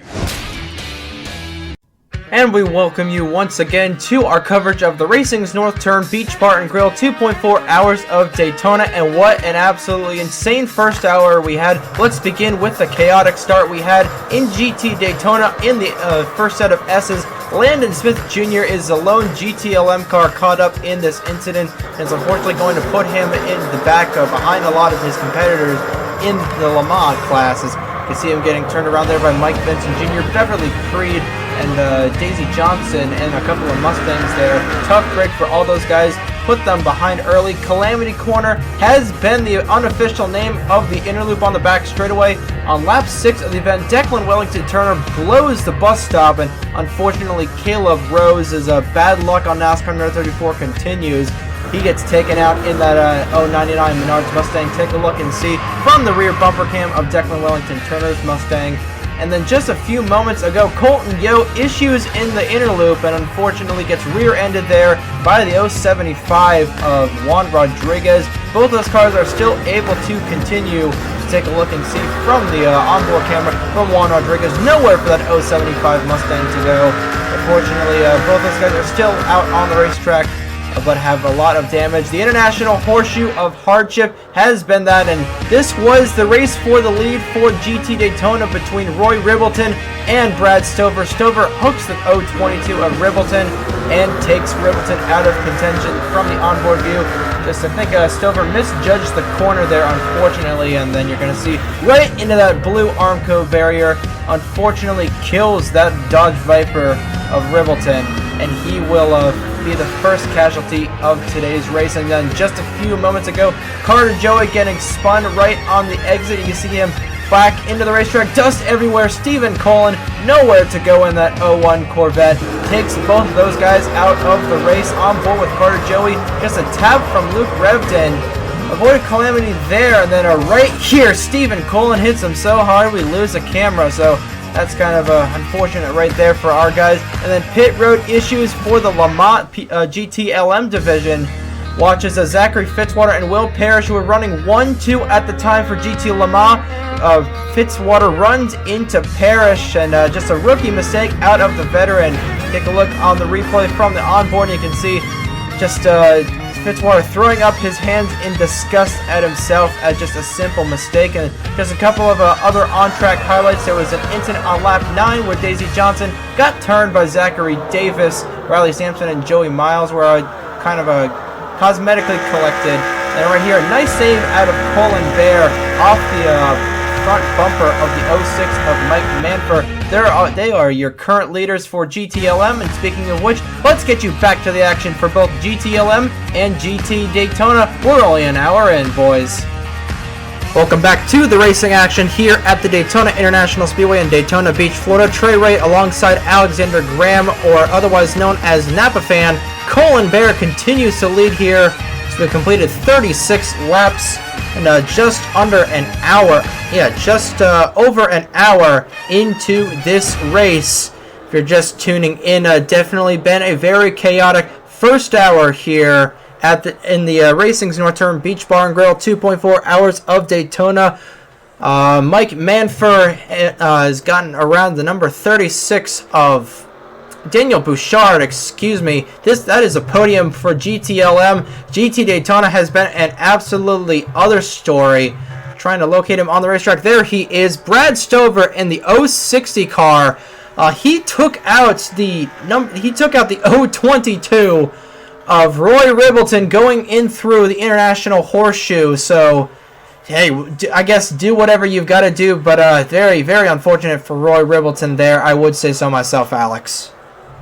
Yeah, I mean, if you guess that's one way to beat your competition. And obviously we saw what happened there. It's part Ribbleton's fault for driving straight into the barrier there. Obviously a rookie, a little bit difficult to control through the grass there and try to keep his speed getting back on, but unfortunately it did not work out for him, and unfortunately I believe he will be the last finisher of tonight's event. But Brad Stover has company behind him in GTD with the number 66 of Brandon Yodel and also Chris Reynolds, and they're right behind him there in that group. So it should be interesting to see how that all plays out there in that class. But back up to GT Le Mans. Colin Bear now leading this race, and we mentioned that before the first cycle of pit stops how he kind of struggled a little bit. Well, he's now back up to the race lead, and we'll have to see. This could end up being a battle between him. Actually, he's just come down the pit lane. Yeah. So, I was wondering why I couldn't find him on the racetrack, and that's probably the best reason to begin the cycle. So now we got a little bit of strategy, and that could be an undercut on purpose. You might want to try to come down the pit lane, not have anyone right behind them. We saw what happened to Will Parrish and Zachary Fitzwater when they were leading during the first cycle, and that did not turn out well. So Colin Bear coming down now, maybe on a bit of a different strategy. But now we got the 06 Mike Manford leading this race in GT Le Mans. Definitely do, and I don't know about this undercut strategy because I'm not sure if he's going to have enough fuel in the tank. Whoa! Okay, that was interesting there. I think he kind of hit a glitch there for a second, but he's all right. He's still going. Not sure what happened there to Colin Bear, but like you said, Mike Manford in the 06, another rookie, is your leader here in GT Le Mans, but is being hunted down by the 36, the seasoned veteran of Daniel Bouchard as they go down the Daytona Superstretch, about to try and put the number 12 Ethan Lewis another lap down, I believe. Actually, I'm not entirely sure if they got around him or not, but that is the whole reason that Manford is around the 36 of Bouchard in the first hour. In the first hour, Bouchard was trying to get around Ethan Lewis. They clipped, and unfortunately, nobody went around. That is the fortunate part, but unfortunately, he lost some momentum. That allowed Manford to power down to the inside, entering the first corner, and as soon as I say that, Bouchard is going to do the exact opposite of what happened, and he's going to power it down to the inside for the race lead over Mike Manford. He goes over the curbs and the S's there just a little bit, and just like that, Daniel Bouchard back out in front here at the Daytona Road Course. Textbook maneuver by the veteran in that 36 Orbit Corvette. Yeah, good job there out of Daniel Bouchard there. He got stuck behind one of the GT Daytona cars a little while ago, and now he's back to the race lead. Obviously, Colin Bear came down, but it's good to see Bouchard kind of rebound from that. But that 06 still right there, as Bouchard had a rather difficult entry into the International Horseshoe. But, it's still amazing how close this GT Le Mans lead has been this entire race. We're nearly 40 laps in, and I think we have had 5 laps where the GT Le Mans lead has been over a second. Maybe 5 laps. The rest has been under a second here at Daytona. Yeah, definitely more competitive pack. A lot more veterans in this than the GT Daytona class. As you see, Caleb Rose, who just been kind of getting abused there in the first session. He's going to cut the corner there just a little bit. Now he could be right in front of this 36. Both those cars are going to get around that 099. Bouchard down a tad, but I don't think the 06 is going to gain much from that. Third place. This is interesting. Third place is Nelson Reeves now, and Matt Tuck is 4th. I don't know where Monaco went, because Monaco was behind those guys in the number 3 machine. See if he's on there on the racetrack at all. No, he is actually in 39th. I think he had an engine issue or something like that. Monaco was my pick to win. Sorry, I gave you the commentator's curse right there. Looks like Monaco's going to be out of the race, so he is out of the race. Who am I kidding? Yeah, break there for Monaco. I definitely felt like Monaco was going to have a pretty good advantage in this one. Unfortunately, not the case. Fitzwater's still hanging in there in 9th. Only 12 seconds off the lead, so we'll have to see. Maybe he pulls some strategy to get up front. I don't know. He's going to need a wing and a prayer and a whole 6-pack of Foster's beer if he's going to want to try and get up back in this. He is right behind Josh Williamson, another NOFSRL creator. Have not mentioned him at all tonight, I don't think. They're riding in that number 7 Air Force car. Very cool paint scheme. Speaking of military, that was an Air Force car that Josh Williamson in. This is a U.S. Army car that Trace Smith is in, currently running in the 10th position. Will Parrish had some trouble on the pit road with Fitzwater earlier. He is currently 11th, excuse me. Mitchell Collins, first time we're mentioning him all night. He is currently in 12th. There's Benny Watson, currently running in P13. That's Juan Rodriguez in the 075. Had an incident on the back straightaway coming out of the chicane with Colton Yo. You saw that during our first hour recap. There's Alex Lozano. There's Landon Smith Jr., Mike Vincent Jr. There is the 49 of Colin Bear, currently running in the 15th position. Currently the last car before we get into GT Daytona. So currently running 15th. About Bear, he has made a pit stop. He has made a second stop already. So once it cycles through, he may get back to the race lead. So watch out for him later on down the road in this one. Definitely will have to wait and see. There's the 011 of Andrew Williams, caught up in an incident tonight. There is your GT Daytona leader of Brad Stover in the 060. Right behind him in the 088 is the Chris Reynolds, about to be overtaken by the GTLM car of Logan Williams in that Boston Red Sox car. Battle for Nelson. It's Beverly Creed was clipping the apron there. The apron there in the 16, trying to surpass the 066 of Brendan Yodel. Will be in a newly renumbered car in the Mission Barbecue Cup Series when we return here in about a month. Actually, in less than a month by the time this is going up. He'll be driving the 26 KFC car for Daniel Voiles Racing. 033 of Stefan Alexander, another rookie. He's having a pretty decent day. Currently running, trying to locate him on the leaderboard. He's currently 20th overall. He's currently running. Oh wait, excuse me, no, 20th overall. I thought that was the 11 for a second. So he's 4th in GT Daytona right now. So he's still got a really good shot at winning there in that 33 machine. Indeed, he does. Joey Miles, brother of Owen Miles, in that 2 GMAC car. Too much of a 78. Riley Sampson. I think Riley Sampson was one of those guys who came really early on in the first run there with Landon Smith Jr. And wondering if he had a bit of an issue there in that machine. He might have. For him, unfortunately. He might have, unfortunately. And that lead for GT Le Mans is still like really, really close right there. As the 36 is only 0.18 ahead. So Bouchard hanging on to the lead for now. Matt Tuck, meanwhile, has taken 3rd. I'd watch out for Tuck in this one because that's the highest he's been all race long. He's gotten around Nelson Reeves for 3rd.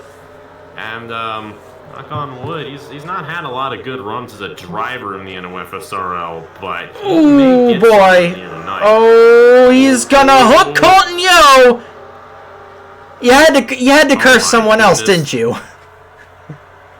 Oh boy. That was close. That was close. Well, he just lost that position. All right, man, I'll shut up about you, okay? I'm sorry. Yeah, that was that was not very dank for Matt Tuck right there, almost taking out Colton Yo. Yeah. So Nelson Reeves back in the 3rd. You got the 64 there. Watch out for Owen Miles there. We haven't talked about him hardly at all tonight, but he's found his way in the 5th. And then you got the 84 of Chase Harris. Watch out for Chase Harris. He won 5 races in the Haas IndyCar Series last year and is the Haas IndyCar Series champion. And we run a lot of road courses over there, so I would not be surprised if Chase Harris went to victory lane here tonight. I would not. Somebody really off there. Oh, that's Nelson Reeves! Oh, boy. I think he hit the inside barrier there in the in turn 1, and that is a ton of damage on that 6 car. Well, Matt Tuck is back in 3rd now. Oh my goodness. I'm wondering if he had some issue getting around a Daytona car because, obviously there's a ton of damage on that machine right there. Nelson Reeves may have just taken himself out of contention for this one, but Matt Tuck probably happy that happened to Reeves and not himself. I checked back up ahead just to make sure Matt Tuck's still going strong, and it looks like he is doing just fine.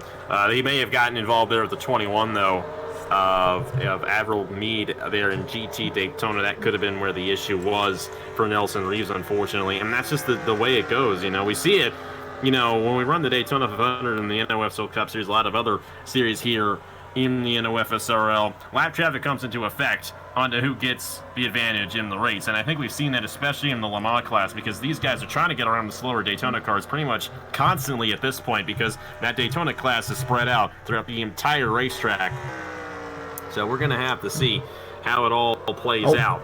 But those Daytona cars, they're going to play a huge factor in who gets the race victory. As speaking of the Daytona cars, their second cycle is ending, and Stover's in the wall. Chris Reynolds, and Chris Reynolds is going to go around. Oh my goodness. This guy's on the pit lane, just can't seem to figure it out. That's going to give going to get back up to second. That's going to give a huge advantage to Stover. Yeah. A good break there for Stover that Reynolds had an issue. Good thing for Reynolds, he should still be able to continue, but he did lose the position there. Had an opportunity of taking the race lead, but he's now going to be at least in third. And that is, in fact, where he's going to be. You got Ethan Lewis there in the 12. A GT Le Mans car is going to be coming through these guys, so that'll definitely play a factor into the Daytona lead. And actually, he also got the Le Mans leader coming through near to the Daytona leaders. So this is going to really get interesting because Bouchard's coming into the other class. Definitely. So Bouchard and Manfred are currently the class of the field in this race so far, and then got to go all the way back to almost 9 seconds back to Owen Miles, just getting back onto the transition onto the oval track of Daytona. He is just I believe we may have had a couple guys come down the pit lane in Le Mans. I think the 20 machine and Matt Tuck may be down because I don't see him anywhere. We do have a few guys on, I do believe. That's Titan Nicholas in the 09, 27 of Jackson Harrison in the 27. 2 last names are there, but you know what? Ricky Bobby has 2 first names, so we'll just give him a pass there. 033 of Stefan Alexander. He's going to come off the pit lane. I don't believe... Yeah, I think that's Tuck coming off the infield farther up ahead. And Miles is coming down now, too. So Tuck came down. So Tuck's going to have a little bit of an advantage here, I think, because he came down before the race leaders. The leaders are still out there. Bouchard and the number 06 of Manfred there. So it's going to be interesting to see what Tuck can do to gain an advantage on those guys. Yeah, we'll take a look at the pit stop for the number 64 of Owen Miles in that Eaton sponsor car. Very nice lightning paint scheme there. Black lightning paint scheme for that 64 Jaguar for GT Le Mans. But looks like just going to be a simple 4-tire stop. That's definitely the most popular stop. There's Trey Smith. He finishes his service. Is he going to be able to surpass? No, Owen Miles is going to get out miles ahead of Owen Miles. Those are the only 2 guys on the pit lane so far. Try and get a better camera angle. There's Will Parrish once again. And Brad Stover, he's not in quite his own zip code, but he is definitely gaining a huge lead over Brandon Yodel in that 066. And there are your GTLM leaders. It's Bouchard putting on a clinic here in GTLM. The lead is still under a second, as it has been for the majority of the night, but Bouchard slowly I apologize, ladies and gentlemen, slowly getting away. He is slowly advancing his position over the 06 of Mike Manfred. I apologize. It's been a long week for me, and we're doing a 2.4-hour race. I apologize if my commentating kind of sucks. I apologize. And we're just halfway through this race, too. Yeah, just wait until the end. Always left to go. Just wait. It's interesting to see how much this cycle is spread out, though. I mean, Bouchard and the 06 machine there, Manfred still out there. I think the 7 machine may also still be out there of Josh Williamson in the 64 as well. 64 came down the pit lane. Actually, you're right. Owen Miles has come down. 07. It's taken a while to get to the other guys in line there. 07 machine. Mitchell Collins is still yet to make a stop, I believe. Caleb and Rose Benny hopping Watson the curb. in the 4 as well as yet to make a stop. Then you got Colin Bear. I think it was the first guy to technically come down and make a second stop. He came down like lap 38. So he has made a stop and has been rolling on this fresher set of tires for a while. And he has jumped Matt Tuck and Owen Miles. So I'd watch out for that 49 machine, because I think once this cycle's through, Colin Bear is going to be back in the race lead. The big question is, will he have to make an extra stop compared to everybody else because he is on a completely different cycle? Should be interesting to see how this 49 ends up faring later on down the road here tonight. Definitely. Colin Bear currently running in the excuse me, currently running in the 6th position. We are hearing from the garage area on Eric Monaco. It was a clutch that broke on the number 3. So that is unfortunately what ended his night. Our first mechanical failure of the race, if I'm not mistaken. I don't know. Tough break for your guy, Alex. And I mean, mechanical failures are. Sorry, Eric.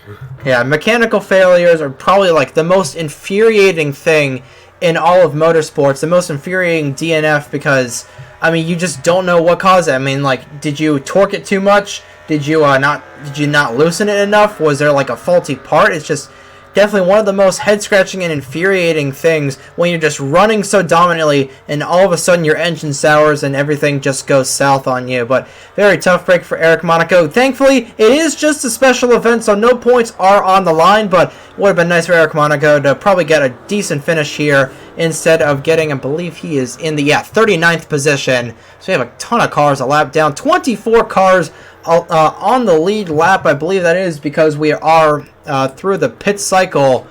But I believe that's 4 cars out of the race. Stephen Colin, Carter Joey, they took each other out in the first hour. Roy Ribbleton, the first car to be taken out, unfortunately, by the guy who was racing, Brad Stover. Then Eric Monaco, unfortunately, having that clutch issue. Are your cars in the garage area so far? Still a long way to go. I believe we have just over an hour in this race left. And fun is it just got started and is still increasing. I don't think we've reached our peak of fun yet, Alex. It is still going to be a very, very interesting race to watch as we see Brad Stover just practically in his own zip code over Brendan Yodel. I believe Bouchard has come down. Oh, man, Mitchell Collins. Oh, and he's going to hit the on-car wall right there. It for him. Same thing what we saw with Roy Ribbleton. And Collins was never up front in this race, but that might take him out. I think he may have gotten taken. Sure how that all ensued right there. As I was about to say, I think Bouchard has come down the pit lane. I don't know about Manfur in the 06, but I think those two along with there's Bouchard. The last 3 to come down. There is Bouchard. He did come down the pit lane. There's Colin Bear in the 49, and Bear's going to take the race lead away. Bouchard, though, will be relatively close here. So we'll have to see if he finds a way to close back in on our race leader, but good pit stop there to Bouchard. It looks like he shook off the 06 a little bit. Assuming that the 06 came down the pit lane, go up and show the ticker right there. I think he. Yeah, we'll be able to tell. We'd be able to tell if he stayed out, and I think he did. He did stay out. So the 06 is still effectively the race leader. I don't know about Josh Williamson either, if he came down the pit lane or not. But the 06 is currently the race leader. I don't think that he's going to get an advantage on Bouchard or Colin Bear right here. And Bear's got to be careful around the GT Daytona machine he's battling with right now. So this is going to be a little bit interesting as this race goes along. And now, finally, I think we're starting to see the GT Le Mans class finally spread out a little bit. Of course, remember the first cycle, pretty much everyone was right on each other once we completed that cycle.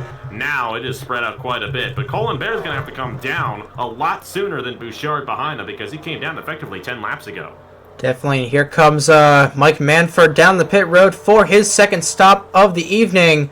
We'll see where he comes out in relation to the 36 and the 49. See if Josh Williamson is coming down. There is Colin Bear in the 49, and there is Daniel Bouchard. He's going to hook the 56 there just a little bit, but they keep it straight. Watch this. There's Colin Bear.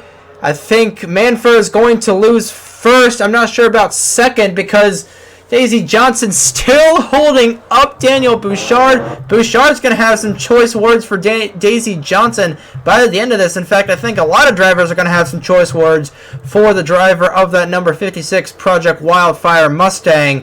But Manford is going to get second away from the 36 of Bouchard still trying to get around Daisy Johnson.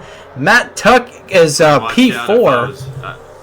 Yeah, I'd watch out if I was Daisy Johnson coming through the International Horseshoe, because Bouchard cannot be happy at all with her right here. Oh man, the fact that Bouchard is struggling this much getting around a Daytona car is amazing. They may have fixed up that 56 a little bit though. Obviously she was really slow earlier on, but I don't think that car is as slow as it was earlier. But Bouchard and Manford right on each other. So once, I would imagine about maybe 12, 13 laps we'll be seeing that 49 come back down the pit lane. This is going to be the battle for the race lead, and the 06 jumped Bouchard, so this is going to be really interesting. And you can't count out Matt Tuck either. He's not too far off of these guys either. He's still very much in contention. Same with the 84 of Chase Harris and Owen Miles. All those three guys are pretty close to each other back in there. We got a battle right there for fifth as Owen Miles goes to the inside of Harris. I got close there. I thought take it away. Yeah, I thought Chase Harris was going to hop those curbs a lot more and possibly make some contact with Owen Miles, but Miles will take the position away. That's for fifth, and now side-by-side battle for the silver position between Manford and the 36 of Bouchard. Bouchard's going to have the preferred line. He's going to clear him. So just a three-dimensional chess match going about 100 miles an hour. These guys are going 120 miles an hour on the straightaways. But I fully expect these guys to catch up to Colin Bear in just a couple short laps, because they've got a lot fresher tires than that 49 machine. But just have to wait of course, and if they keep battling, they're not going to close in. But I think Bouchard may have the faster car at this point, and I'd imagine he's going to probably start closing in on the 49. Go back and see what's going on in GT Daytona here. Imagine Brad Stover's still pacing the field. A lot of the GT Daytona guys have had issues, so the field for GT Daytona is much smaller at this point than it is for GT Le Mans. You still effectively have 18 guys in GT Le Mans who are pretty much right on each other. But for Stover, a pretty good gap right there between him and Brandon Yodel, but Yodel's still there. And I also watch out for that 33 as well of Stefan Alexander. We haven't seen much of him in this race, but he is there right behind the number 66 machine in that class. So it's still pretty close to GT Daytona. I mean, we saw what happened with Roy Ribbleton. If Brad Stover makes a mistake somewhere, it's going to be a close battle for the race lead out. I don't know. GT Daytona. I don't know. That 60 car has that Viper has been running on rails as of late, so just have to wait and see. He and Ribbleton were definitely the class of GT Daytona, so unless Yodel can get it together, I think Stover he definitely hasn't locked up GT Daytona yet as we approach the halfway point through the second hour. But I think it's safe to say that Brad Stover is definitely the favorite to win GT Daytona. Back up to, looks like I saw some dirt in the infield or some dust flying. Oh, well, that's an interesting sight. That is a problem. Yeah, Someone finally had it with Daisy Johnson and sent her into the pit road wall. I'm not sure if it might have been Logan Williams, but Daisy Johnson, I think she might finally retire. I don't know. And the whole GTLM field just breathed a sigh of relief right there. I definitely. They were not having fun with getting around that 56. They got into her a few times and effectively, it affected the battle for the race lead as well. So. Definitely. I think Bouchard probably closed in a little bit here. We'll see what the gap is. Yeah, he closed in quite a bit that last lap, so he is closing. And obviously we know that Colin Bear is going to have to come down multiple laps ahead of Bouchard. And I keep on forgetting this guy's name, Manford. I keep on saying Manfred, who's the guy who runs baseball. And it's Manford. My apologies, my good man. I'm not trying to mess your name up, but my brain works in a certain way, and you're messing with it. But now we'll have to see what the gap is this time around between Colin Bear and Daniel Bouchard. Closed in quite a bit there. 242, so that's 4/10 right there. Bouchard is definitely quicker.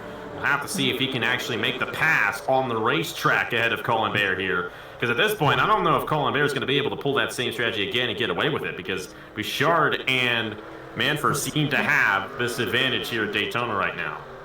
Definitely do, and I don't know. I mean, I think he last came down at about lap 38 or something like that. So those 4 BF Goodrich tires have got to be extremely worn by now. We're just going to have to wait and see what happens. But battle for second starting to heat back up again between Bouchard and Manfur. And the 20 of Matt Tuck just waiting in the wings for someone to possibly make a mistake, but he's just running his line. So is Chase Harris, so is Owen Miles, and so is Luke Revton in the 04. First time we're mentioning the driver of that 04 Sprint Corvette tonight. And then Trey Smith in the 8, currently running P8. Fitzy running 9th. Pretty respectable given the calamity that happened on his first pit stop. And rounding out the top 10 in GTLM is the number 7 of Josh Williamson. Will Parrish and Joey Miles running 11th and 12th respectively. There's Caleb Rose. There's Colton Yo. There is Beverly Creek. Got to go back all the way. Quite a few positions, about 10 seconds back from Joey Miles to get to Benny Watson in the 4. Nelson Reeves in the 6. He started this race with a bang there. He was the first driver to have trouble, and I don't think he's had any trouble since then, but he has been completely irrelevant this entire race. We got Ethan Lewis coming back down. He's a lap down in the 12 machine. Bouchard's closing in. I will say that. See what the gap is that last lap around. Yeah, 226. So it's not that noticeable, but it is noticeable. And Bouchard may be battling for this race lead here in the next few laps.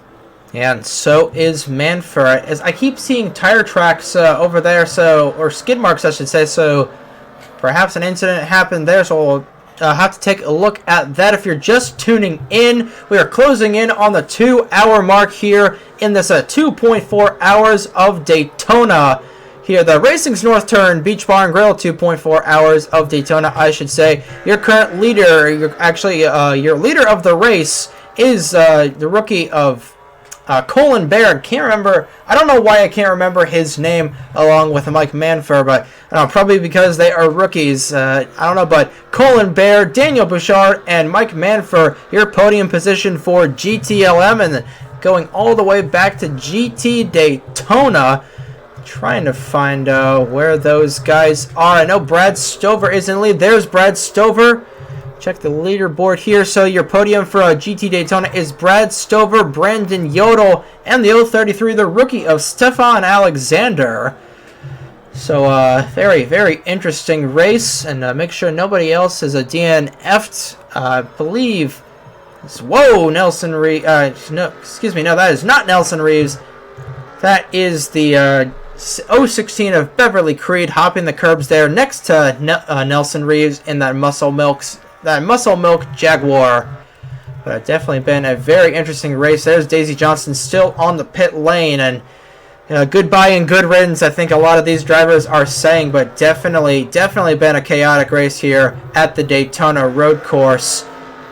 I believe that is a Zachary Davis getting held up by Juan Rodriguez. They're going to be side by side through the chicane here. Let's see how they fare through here. Juan Rodriguez going to hop the curb there just a little bit.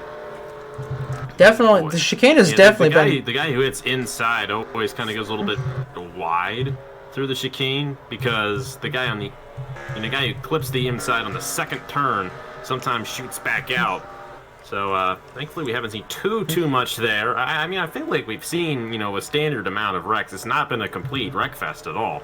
It's what you would normally see in a race like this, and we'll just have to see. We still got a long ways left to go here tonight. Probably see a couple more wrecks before the end of the night here, and who knows, it could involve some of our leaders. The way we've seen this race play out, it could easily involve some of our leaders. At Colin Baird continuing to lead, but Bouchard and Manfield, I'm sorry, man, Manfur, keep on coming. Let's just call him Mikey. So Mikey in the 06. I don't know if he wants to be called Mikey. Yeah, that is true. We don't know him yet. He's, we want to let's call him Mike. Yep. In the 06. Yep, 06 machine. Now it's under a second. That number 36. I think next time by we'll be seeing Bouchard taking the lead away from Colin Baird here. Definitely. Those tires on that 49 are extremely worn. So now once again a 3-car blanket for GTLM. Got to go back all about 5 seconds back from the 49 to Matt Tuck for the 4th position.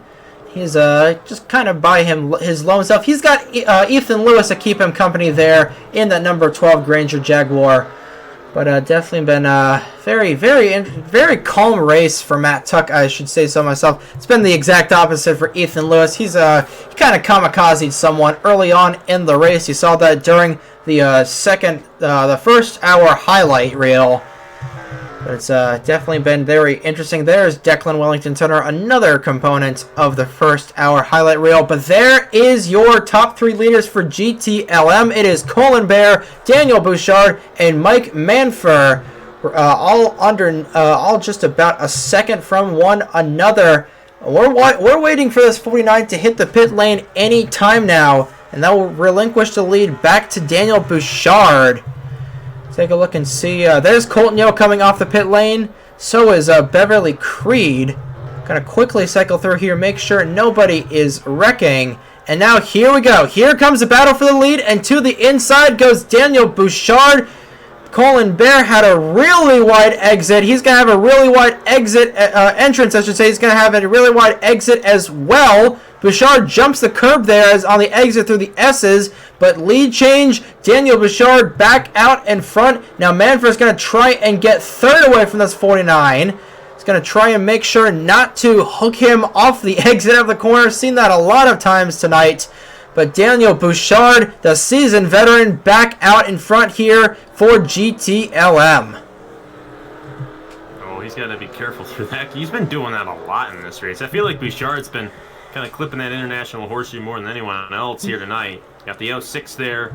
And this is going to be interesting because effectively, if they can take Colin Bear out of contention here, that 06, Mike Manfer is going to be the guy to watch out on Daniel Bouchard because, they're on the same cycle essentially. The thing is, though, Manfer's yet to get around Bear for that 2nd position. So it's going to be interesting to see if Bouchard can actually gain an advantage on the 06 here. He may just be able to pull away with this race win in GT Le Mans. And you can't, I think, at this point, you really can't count anyone who's still in the lead lap out in GT Le Mans, but don't count out Matt Tuck. He's only 5 seconds off the race lead. If those guys get behind a couple of GTDs, they could easily, or that 20, I should say, Matt Tuck could easily move himself into that race lead, or close to it, I should say, before the end of this race. Definitely, and remember, we are going to have at least one more set of pit stops for Colin Bear, possibly 2 with the massive undercut that he's been taking. I really don't get that strategy. I mean, conceptually, it could work, but I don't know. He did get the lead. He did get the lead, and he held it for a while there. And obviously, we saw before the first cycle, he struggled quite a bit on the racetrack. So it worked to a point. He's been able to hold off this 06 for an entire lap. And if he can stick right with these guys, sure, he'll have to come down before them, but he may still be able to get that same advantage that they did after the 2nd cycle. And if that's the case, then he may be in a position to win this race. We're going to have to see, though. I really can't tell you who's going to win in GT Le Mans right now. But GT Daytona seems to be pretty stable right now with Brad Stover. I haven't checked in on Daytona too much in this race. Been a lot of action down there, but somebody on the pit road, Joey Miles. Especially when Ribbleton got knocked out, it's been all Stover down there in that class, and you see him right there. Still has that. I think that lead has shrunk a little bit between Stover and Udell, so watch out for Yodel there in the 66 machine. He may have a shot at this win. I mean, so will Reynolds and Alexander there in the 33 machine. All 4 of those guys have a chance, especially considering they're going to have another pit stop as well. And they're actually closing in a bit here on Stover for this GT Daytona lead. Definitely are, but Stover, he just had it's all about making very few mistakes as possible. But like you said, that pit stop is definitely coming up, and a lot can change on that pit stop to be following along with Yodel. But I think Stover definitely, I know I said this earlier in this segment, but Stover is definitely the favorite to win for GT Daytona. Back up to GTLM, I think, actually that was a huge gaggle of cars there. Trying to get to a good angle and watch this. Oh boy. Not sure who. These are all Lamar cars right here, except for the 99 of Caleb Rose right there. Chase Harris in the middle of this. Trey Smith's going to get the advantage. Smith's now up to 5th. We got Trey Smith, got Owen Miles. Oh, and Four Machine, Luke Repton. We haven't talked too much about Repton in this race. Hold up, Beverly Creed just came off the pit lane. Colin Bear, I should say. Excuse me. So Colin Bear. That's where he's going to have to make another stop after this one. There's no way he's going to go 30 laps, 32 laps roughly in this one. So now you got Bouchard leading by a second over Manfur, and Matt Tuck there in 3rd. Oh, he has got way more than a second over Manfur right there. Yeah, yeah. I think Manfur may have had to slow down for Colin Bear to come down the pit lane there, so that's going to give a huge advantage to Daniel Bouchard in this one. But all these guys still have to make another stop, and like I said, I would watch out for Matt Tuck. He's still got a shot. I mean, all in all, it's been a great run for Matt Tuck. He's kept it very quiet here tonight, no doubt about it, and he could have a good advantage later on in this race. Still got a little ways to go, roughly over 30 laps, considering the time we got here at Daytona. Definitely, we do have less than an hour left for Bouchard and Brad Stover to possibly win their respective classes, but definitely a lot can happen in this last hour, and closing in on the 2-hour mark here. So definitely been quite an interesting race as we focus on the 027 of Jackson Harrison. Haven't mentioned his name a whole lot. It's kind of been irrelevant as a lot of these GT Daytona cars have. The GT Le Mans class has definitely been a lot more close and a lot. I don't want to say a lot more exciting, but I guess a lot more exciting and a lot better at just keeping out of trouble. They've just been switching positions rapidly. Meanwhile, you go back into GT Daytona and everybody is just turned around hitting each other, or in Daisy Johnson's case, kind of straddling the pit wall. I'll have to take a look and see what happened with that at the 2-hour break. But closing in at the 2-hour recap, I should say. But we are rapidly closing in on that. It is Bouchard, Manfur, and Tuck, your podium positions for GTLM, and then going back to GT Daytona if we can try and find them. It is Stover. Stover's still pacing the field, but Yodel's right there.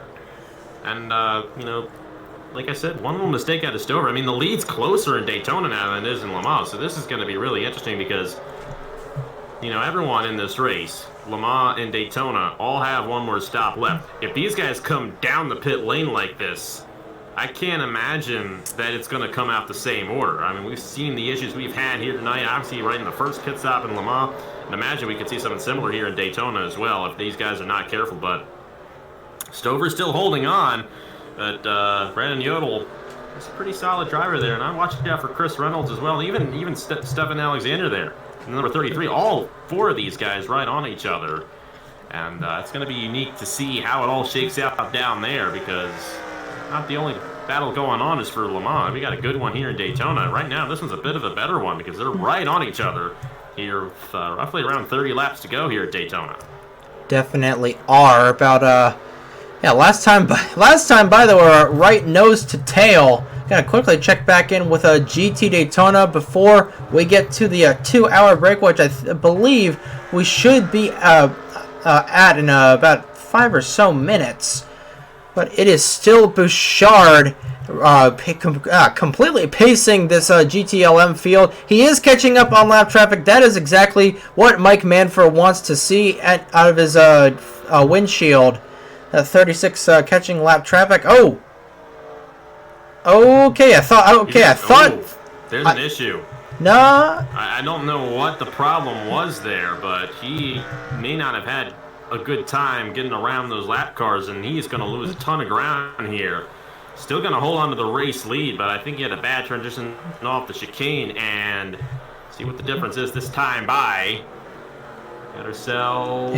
Closed it in by 0.2 of a second. He's still stuck behind the 72, so this could get interesting. Manfur could close right in to this race lead. Definitely, He definitely could. Stuck behind Declan Wellington Turner. I'm curious to see where Colin Bear turned out. If we can try and find him on the racetrack. There he is. Yeah, outside the top 10 there. Currently running Nelson P14. Reeves.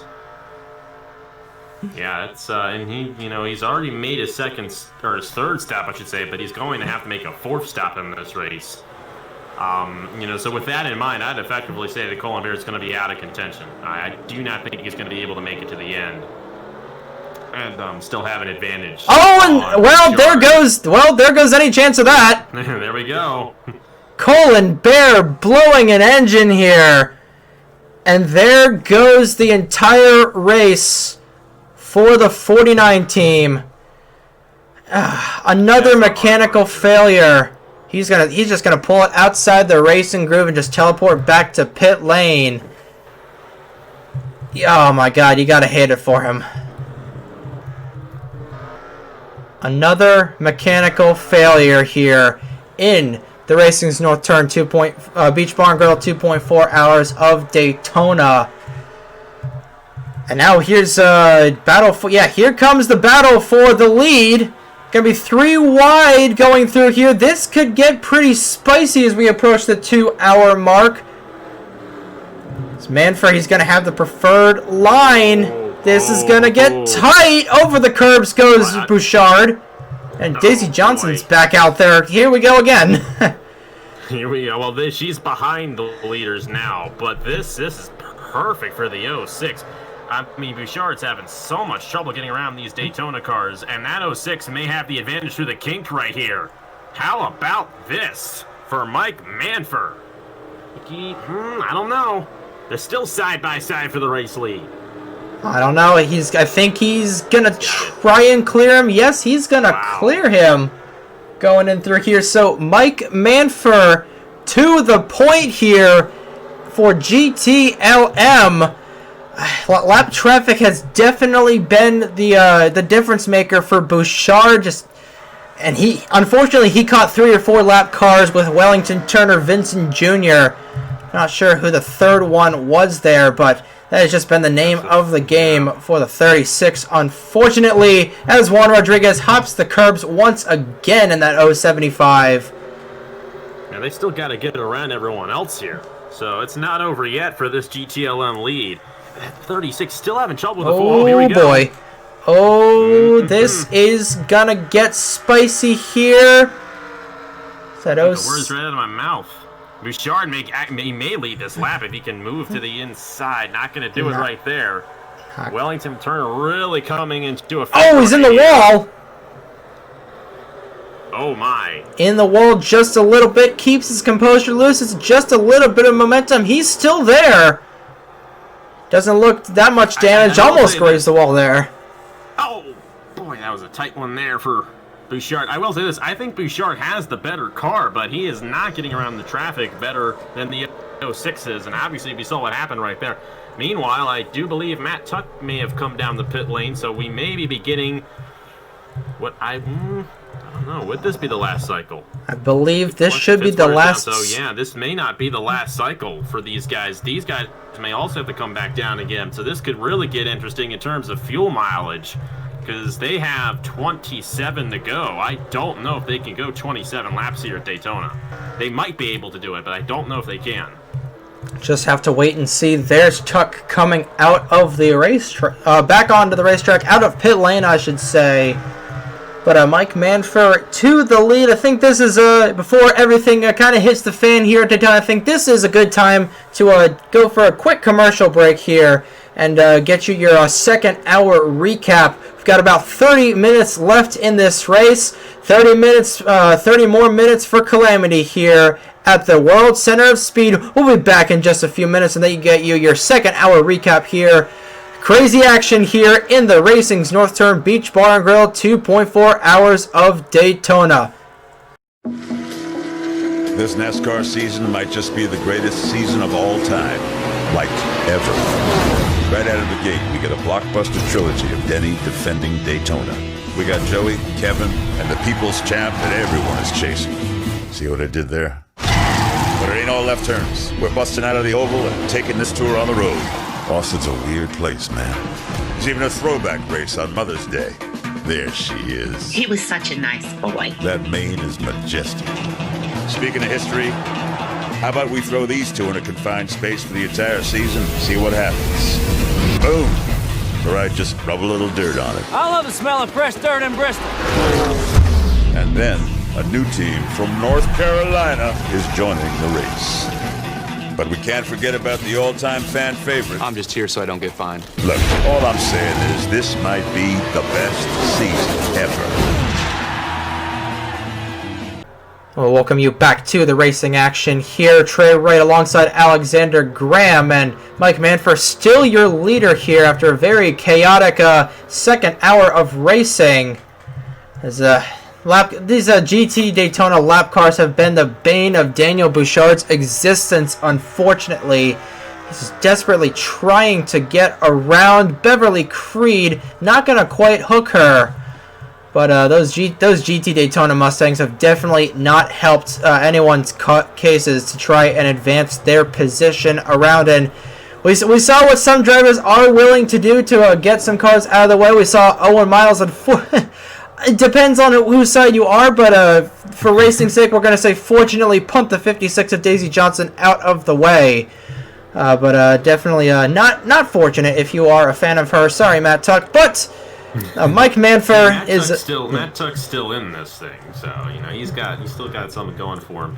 It'll be interesting too. I wonder. I have a feeling he may gain a bit of an advantage on the 06 and the 36. The question would be, would he be able to make it to the end? Because Colin Bear's out. You know, he had his engine failure earlier on a few laps ago, and now we got to see, because you would think this race is going to be between I can't get his name right. Mike Manfer. Manfer. I keep on having to look at my list every time I refer to him. I'm so sorry. Manfer and Bouchard. I think it's going to be between those two guys. But I don't know. I believe, if I'm not mistaken, we've had three guys yet to make a stop, or two leaders, and then Benny Watson there in third have yet to make their third stops of the race. Imagine they're going to be coming down here very soon. They might be at a bit of a better advantage because they're going to be coming down 24, 23 laps to go, so they should be able to make it to the end of this event. Just don't know about Matt Tuck. It was 27 laps. I think he might be able to make it all the way, but I just don't know. Definitely, and it looks like there's definitely some skid marks in turn 2, so I have to take a look and see what happened with that incident. But Benny Watson, you said he was kind of irrelevant earlier, but here he is in the final podium position. Of course, he has yet to make a pit stop yet, so he might go back to being irrelevant in the towards the end of that GTLM pack. And there is the GT Daytona leader. Actually, no, I think he just got surpassed. Oh, you know what? I think there's Yodel. Actually, Yodel's going to get out ahead here of Brad Stover, and so will Chris Reynolds. Both Yodel and Reynolds came in before Stover, and now Yodel's going to take the lead away in GTD. And it says the 072 of Declan Wellington Turner is your leader in GT Daytona, but yeah, he hasn't come down yet. And we'll wait for timing and scoring to reset after the next lap, but it looks like, I'm not sure if these guys came down yet, because if they didn't, then I think... Well, Stover came in right along with the 88 and the 66 there. So, I mean, I don't think, only unless he was on the pit lane for an entire lap, which I don't think he was, I think the 88 and the 66 have already come down. And they came in, and they would have gained the advantage by coming down the lap before Stover. So because of that, I definitely feel like that they are officially ahead of Stover. And Stover has lost a bit of ground right there on the 60 machine. Maybe a little bit of karma from what happened earlier when he spun Ribbleton around. Of course, Ribbleton was a guy who was, definitely contender for the GTD win. Didn't get an opportunity as he got spun around and wrecked out early on in this race here tonight. I'll just have to see how this all plays out. And yeah, I think these guys already came down the racetrack. We'll have to check in with that in just a little bit. It currently still says Declan Wellington Turner is the leader for GT Daytona, but that is he hasn't come down the pit lane yet, so he is technically not the lead. He is technically not going to be the leader. Daniel Bouchard. I think the 06 has come down. Yeah. Pretty sure the 06 has come down. And that would, of course, leave Bouchard out there. Then this is going to give the 06 an advantage, no doubt about it. Manford's going to definitely have a bit of an advantage here. We'll see where Matt Tuck falls in line here with the 06. Matt Tuck's coming there. There he is. That 20's entering turn 1 now. He may come close. You know, the 04 is going to beat him off. 04. See, Clifton's Luke. going to go ahead and surpass the 06 here. Where the heck did Luke Revden come not from? going to advance, but I do believe, as far as I know, I think the 04 has come down the pit lane. I do believe he has already made his third stop of this race. They came around Matt Tuck, I do believe. So we're going to have to see how that all shakes out. But now the 06 is in the middle here. Oh, boy. Oh, boy, that got tight between Colby Harris and the 04 of Revton. I have no clue where Revton came in, but looks like he's going to try and come out second. Now, I will say this. The 06 is going to have an advantage on those two guys because he's going to have the fresher tires because Tuck and Rivton have actually been out there for a while. And for Manford, he is going to have a bit of an advantage on those fresher tires. So we'll have to see how that all goes down. Bouchard's still yet to make his stop. He'll have the fresher tires the longest way around, or like for the longest time, I should say, because this is definitely going to be the last cycle for Manford and Bouchard.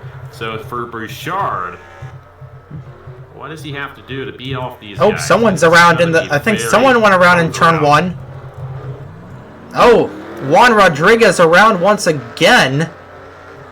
I have to make note to review that, but already damaged enough of that front end of that 075 Mustang. So now we'll try and just put a couple more dents in there, so there's more dents than race car in that 75. But Juan Rodriguez been having a really tough break here tonight, but hopefully he can turn his luck around in the Mission Barbecue Cup Series. Going to be taking over for Danny DeVito Sr. in the 48 for Buck Racing.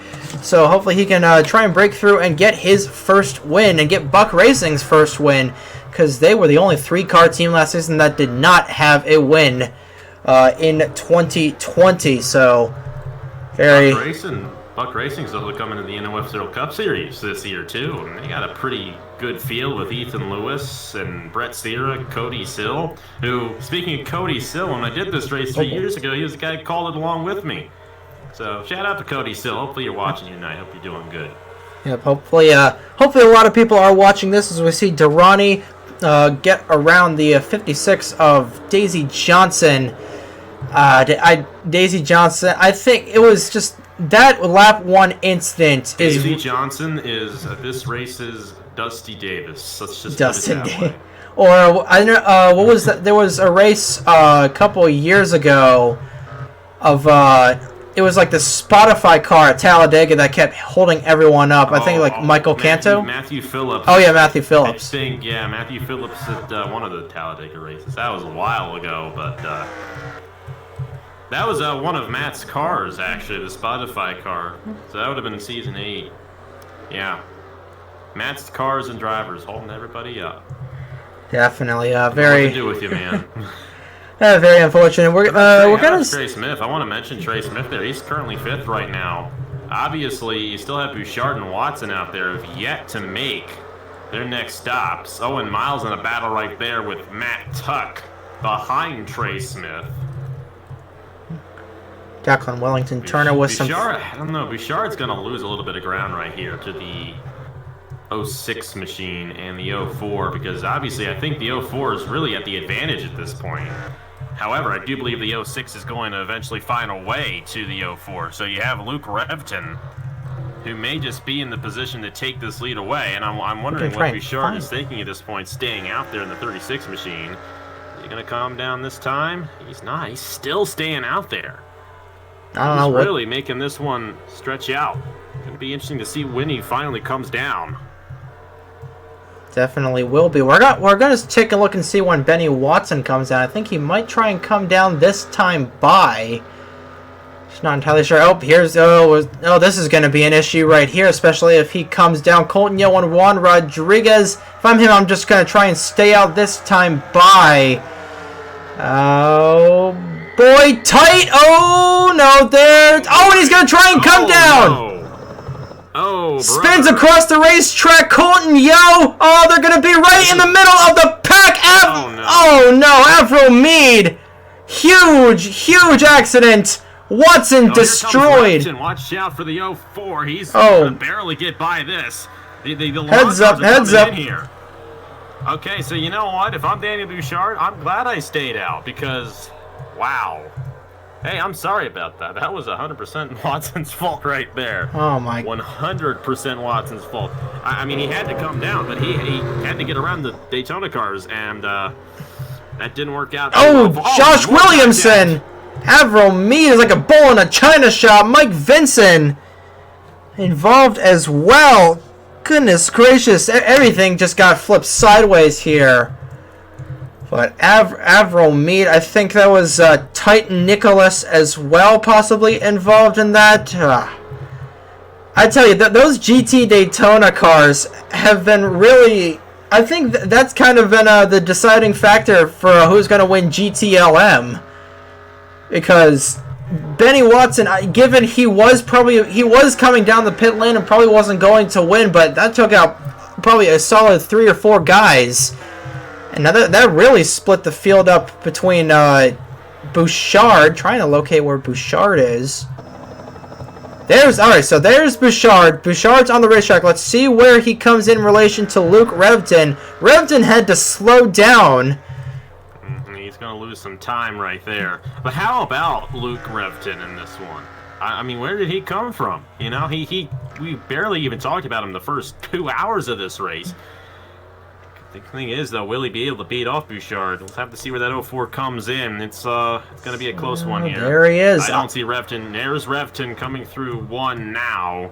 Bouchard's going to get off the pit lane. I do believe Bouchard might just hold this one off. I think you're right. Daniel Bouchard to the point, retains the point here at Daytona over Luke Revton. We've just got about 20 or so minutes to go here from Daytona, so definitely going to be a very, very, very interesting here. Not sure. What's going on in GT Daytona? I mean, we had all that stuff going on earlier. Is Yodel still leading? We do have Stover, who's gotten around Reynolds, but Yodel is out of here. Yeah, that 66. Given that he does not have an issue in this race, I think Brendan Yodel's going to win this event in GT Daytona. But Stover is coming. He did get around Reynolds there, so I'd watch out for the number 60 machine. This could get interesting for the top position down there. Definitely could, and let's not jinx anything here. Unfortunately, you've done enough of that, unfortunately, Alex. But it's definitely been one wacky, crazy race here, and just. In both classes, Juan Rodriguez still somehow driving with a front end that is probably just being held on by a few pieces of duct tape. He's still smiling. The car still looks like he's smiling. So I don't know. I don't know what's going on here. Looks like the emoji. Was it the grimace emoji? Oh yeah, that emoji. The one with the squiggly lines, you know. Yep. Yep. You know what I'm talking about. Yeah, I know. All the time. Yep. You only got about a 1 second lead in GT Le Mans right there between Bouchard and Revton. Oh, this could get dicey here. Boy. As Rodriguez is going to force Stover out in the outside. I go back to GT Le Mans. I want to see how Revton's doing in relation here to Bouchard. Oh, he is right on him. Smith has found himself in a podium position. Yes. And you have the 64 of Owen Miles, and then Matt Tuck in 5th. Great run for those guys. Miles and Tuck and Revton, they've done a great job. They've really kept a clean race. I mean, other than Owen Miles spinning Daisy Johnson around, but outside of that, they've really kept it clean. 06 has actually gotten around Matt Tuck there. And you got to think, too, Mike Manford does have fresher tires than a lot of these guys he's racing with, so that could definitely come into effect later on down the road. Definitely could. Another incident on the back straightaway. have to review that there in a short, at the end of this one. A whole notebook full of things you got to review after this one. Oh, definitely. Good thing I've got a nice pen and paper up here in the commentary booth. Obviously, we're separated 6 feet apart, or entire state apart in real life. I think, yeah, it's more like maybe 60 miles, at least. Probably more than that, actually. Probably more like 100 miles apart, but... 04 is closing in. This has not gone to Bouchard quite yet. Luke Refton's surprisingly faster. It is possible. I just thought about this. It is possible, and I know in real life IMSA sports cars, as far as I know, they don't do 2-tire stops. But this is NR 2003. The game was designed for NASCAR, and because of that, you may have ended up having Bouchard take 2 tires only, and Refton here with 4 tires. I don't know. 4 is closing in. We'll just have to see, but Refton could pull this one out of nowhere here tonight at Daytona. That'd be something else. We'll have to see what Bouchard can do in that 36 machine, but that 04 is definitely closing in. Just need to see how much time is left so I can get like an accurate read on this. So, okay. 209 plus. All right, so it's at 2. All right, so 2:32 is when the timer's supposed to go off. So. 2:32. Yep. So they cross the line at 2:32. No, they 8:20. So at 8:20. At 8:20. No, 8 minutes and 20 seconds. That's when they cross the start-finish line. Gotcha. Yes. So then 2:32. 2:32 is when 2.4 hours ends. So. So we just crossed the 2-hour mark. Oh. I feel. All right. All right. Give me a sec. Okay. So then. Yeah. 23 minutes and. You're resetting the clock, aren't you? Yep. I see. So. All right. Okay. 20. Okay. Why is this hard? I'm not good at adding time. I don't know why. 32. You're gonna have. So you said 8:20, right? Yes. So 8:20. You got a minute. No. Like you have 30, 40. I think it's like 19 minutes, maybe. 41 seconds. Yeah, 41 seconds. I know that. Plus an hour, plus 2 hours. So you've gone 2 hours and 41 seconds, 23 minutes, 19 seconds. All right. Thank you. All right. All right. And apparently we have just crossed the 2-hour mark there, so apologize there. But we get a non-stop last 23 minutes or so of action here from the Daytona Road Course. And Alex, the first 2 hours of this have been absolutely unbelievable. And we're coming down to the nitty-gritty here. Who do you think is going to end up pulling it off here in each of the classes? I still think Bouchard's going to hold off the 04, but watch out for the 04 Luke Refton here because he is coming. Wouldn't be surprised if he pulled it off here. Yeah, you're right. The first 2 hours of this race have been insane. It's been all over the place, and both classes it's been all over the place. As Brandon Yodel continues to lead in GT Daytona. Oh boy, that's going to slow him down a bit. Let's see where Stover is. I can't imagine Stover's too far behind. Stover is right there. Daytona's going to be close. Daytona's still going to be close. I think Stover's a bit faster regardless, so I'd watch out for him. But it's definitely been an interesting race all across the board here for both classes, I should say. And I hope you all out there in TV land are enjoying it here tonight on this Friday night. It's been a big night for the NOFSRL because we finished signups for Cup and Turkey Hill National earlier. And here we are, just past the 10 o'clock hour on the East Coast. Ready to close this one out here at Daytona. And next week, I mentioned earlier on, I thought Trey was going to upload this race the day before the Rolex 24, but apparently it's today. And Rolex 24 is next week. But I'm glad it's going on today, because next week We got preseason Thunder testing for Turkey National and NOFSRL Cup Series. Going to do some testing at Homestead, and I'm going to try to do it live, but I don't know if I'm going to be able to. We'll cross that road when we get there next week. But regardless, it'll be on AG Racing next weekend, and then we'll be starting up our series and stuff like that on AG Racing the week after that. Looking forward to that. And I know you're starting your stuff very soon as well, the Mission Barbecue Cup Series. Yep, should be starting February 13th is the Smokies Best Damn Garage Daytona 500. Right here, of course, we won't be running the road course layout. We'll be running the oval layout, the quick oval layout, with brand new Cup 2000 body cars. And definitely going to be a very fun season all around the NOFSRL and Mission Barbecue Cup Series. It's not going to be as much of a crapshoot as it was last year. It's definitely going to be a lot more formal and a lot more fun. Pause you right there. Look at the battle for GTLM. Oh boy. I think Repton may have just gotten around here. Try and look. Oh, there. Oh, that was almost disastrous. Stefan Alexander almost ended everything there.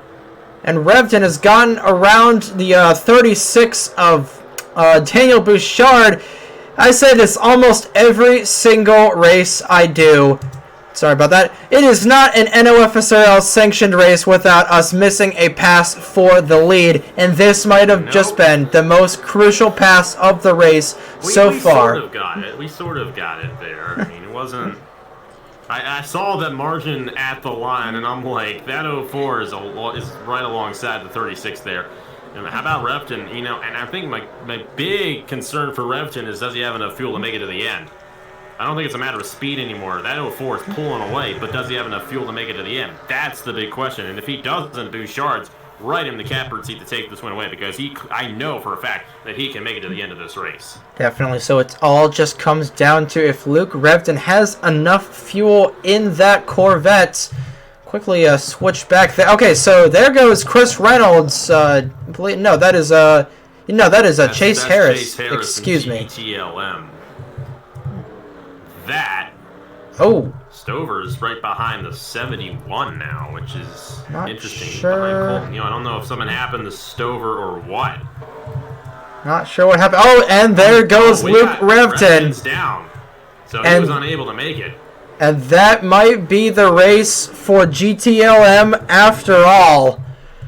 That is such a heartbreak for Luke Revton, but Daniel Bouchard with 18:46 left to go on my clock. He is definitely in the catbird seat to win this one, and I'm not sure if what happened with Brad Stover. Yeah, Stover is in 16th right now. He is the highest running car. I don't know what happened to the 066. Trying to locate him here on here. He is currently in 21st, trying to locate where Brandon Yodel is. He may have come was that down him? pit lane, and in Daytona may still have another cycle to go. Trying to locate where he is. Yeah, this is the Daytona cycle. It's coming down. Durrani coming down in his Corvette. I don't see. Oh, there. Okay, so trying to get a better camera angle here. There's Yodel right there. Yep. So there is Brandon Yodel. I believe he had to come down the pit lane, and we saw Stover on the pit lane earlier, so that might be the race for GT Daytona. And if that is the case, then we might have our winners for each class locked up. There is still 17 minutes left to go in this race, so don't count out anything yet. But you know, Trey Smith, I don't know if Trey Smith can make it to the end, but Trey Smith, Owen Miles, I think Trey Smith might just Owen be down Miles. the lane now. See if Owen Miles is now second. Yeah, Trey Smith just came down the pit lane. Yeah, Bouchard may just pull right away with this at this point, because like we saw, I think he's going to be good to go to the end without any problem. The rest of these guys are splitting up this last segment here, and because of that, they're going to lose a ton of ground to Bouchard. I mean, they can't make that up on the racetrack in just 17 minutes, so Bouchard pulled the right strategy. In the end, in the top of the show, remember what I said. It's all about the pit strategy. Oh, man.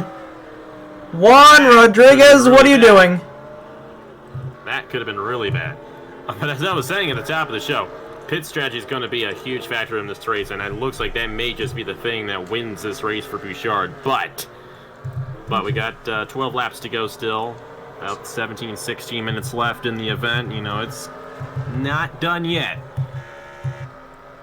Definitely not. Yeah, it's definitely far from done yet. Those GT Daytona cars have been the thorn in the side of the GTLM cars. So, not sure what to make of all that. Brad Stover, he's currently the only GT Daytona car on the lead lap. So I think Stover might have this locked up. Just trying to see where the 072 car is as we make sure Colton Yo does not get run over for about the 4th time. There is Bouchard. I don't see the 072. Okay, so there's Declan Wellington Turner. Yeah, he is miles away from that 60 car of Brad Stover. We can try and relocate the 60 car.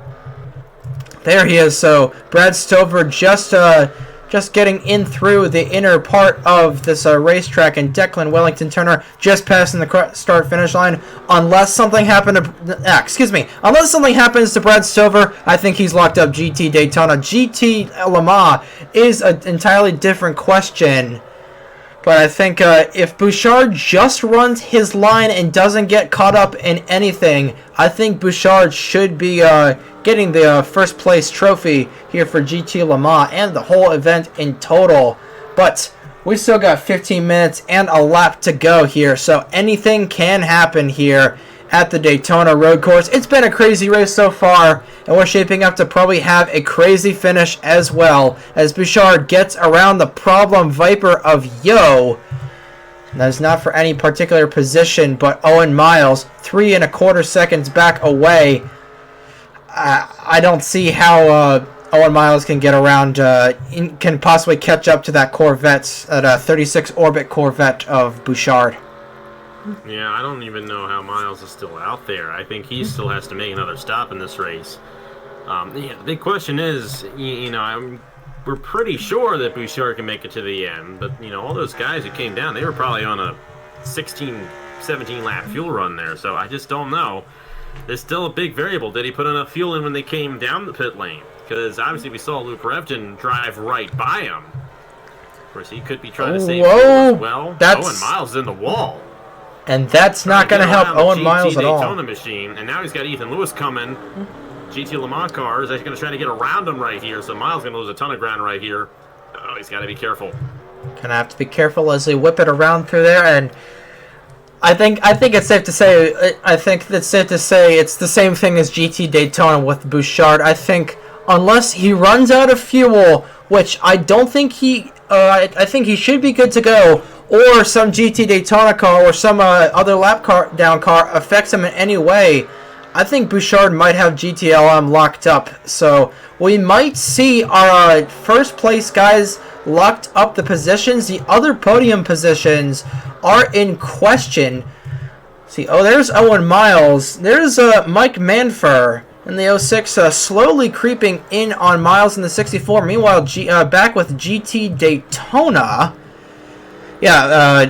Stover is still the only GT Daytona car on the lead lap. The 072 of Declan Wellington Turner.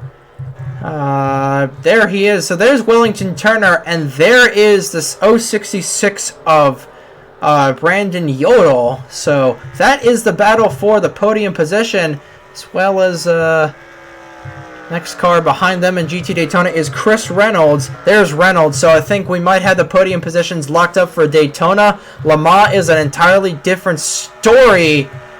Maybe not anymore. Manford is going to get held up by Colton Yo in that Viper. Sure he doesn't turn him around or hook him there. So I think we might have our podium positions locked up. Maybe not. Owen Miles off of the tri-oval there. Hit the wall the last couple of laps, so we might see a position change here in GT Le Mans for second place. But I think Daniel Bouchard, pending he does not flub up anything, I think Bouchard is going to end up winning this thing here for GT Le Mans. And hats off to him as well. He had the battle right there with Manford pretty much this entire race. And, you know, he pulled out ahead there because of the strategy. Manford came down a little bit earlier, and Manford, I think, should be able to make it as well, but he's 11 seconds behind at this point. And, you know, hats off to their team for pulling the right strategy. He had a fast car. I think he had one of the best cars in this race, and he showed it at the top of the show, too. But, still a little ways left to go. It's not over until it's over. And this is Enter 2003. You just never know what could happen in one of these races, but it looks like the race may have solidified itself at this point. Great run for Bouchard here tonight. The battle is on for second, though. Miles may lose it to Manford there. I think that 06 may be a little bit faster. Definitely, and honestly, the most surprising thing for me about this is that this game hasn't crashed. And right as I say, this application is probably going to close. Don't jinx it. Hey, you know, that's why you did the race first, and then we're watching the replay, because we're not taking that risk with something like this. Hey, that's what happened. That's what happened the last time we tried to do this 3 years ago. Yep, definitely. So I think we might have our podium position solidified here with 10:32 left in the going here, according to my clock here at the Daytona International Speedway for the second Racing's North Turn Beach Bar and Grill 2.4 Hours of Daytona. If you are just tuning in if you're just tuning in, Daniel Bouchard has a 10-second lead over second place Owen Miles in the number 64. Mike Manford is in third. Those are the podium positions for GT Le Mans. And then going back to GT Daytona, there is your leader for GT Daytona. Brad Stover in the 60. Oh my god. Wait, hold up. Okay, I just about crapped my pants there. I thought the game crashed there for a second. Okay, that was... We're still here. Okay, that scared the crap out of me there for a second. The good thing is, if it crashed, all you would have to do is just go back to this point in the replay and just continue on, so it wouldn't be the end of the world. Yeah, definitely. That's why you saved the replay. Definitely. I don't know if you picked up on this, but smart NR today. Yes, definitely. I gotta give a lot of credit, and I mean, you know, maybe I shouldn't say this, but Trey's called this race knowing the outcome, and he's done an excellent job calling this race without giving anything away. So hats off to him for doing a good job doing that. Yeah, that's all I gotta say. Good job, man. Yeah, thanks, and definitely been quite an interesting race to commentate, and just watching this for the first time earlier, especially the first part of the race was absolutely insane. Not gonna give up anything that happens here through on out, but just definitely what an amazing race here to bring back this event after I think 2 years. I think 2018 was the last time that this happened, if I'm not mistaken. But what an event to bring this back. And Daniel Bouchard to bring it back too. I mean, this, you know, NOFSRL is definitely grown over 2020, and you know, we're coming into 2021 with so much to look forward to. I mean, you got your series going to the full season. Matt's already started the Body Armor Cup series. Highly recommend you check that out. Obviously, like I said, NOFSRL Cup Series, Turkey National Series coming. Josh coming in the NOFSRL, Cabela's Cup Series, Scott's National Series, Ethan with the Home Depot Pro Series, and Allstate Super Speedway Series. Super Speedway Series already running. Home Depot Pro Series coming up soon. And Derek going to be starting a couple things as well, a couple open wheel things, and hopefully Chase can get a room and we can have some Pop-Tart Truck Series racing actually from Chase as well. I think I got everyone there. Did I forget anybody? Don't believe you did. I think 8 members in the NOFSRL, and I think I remembered all of them.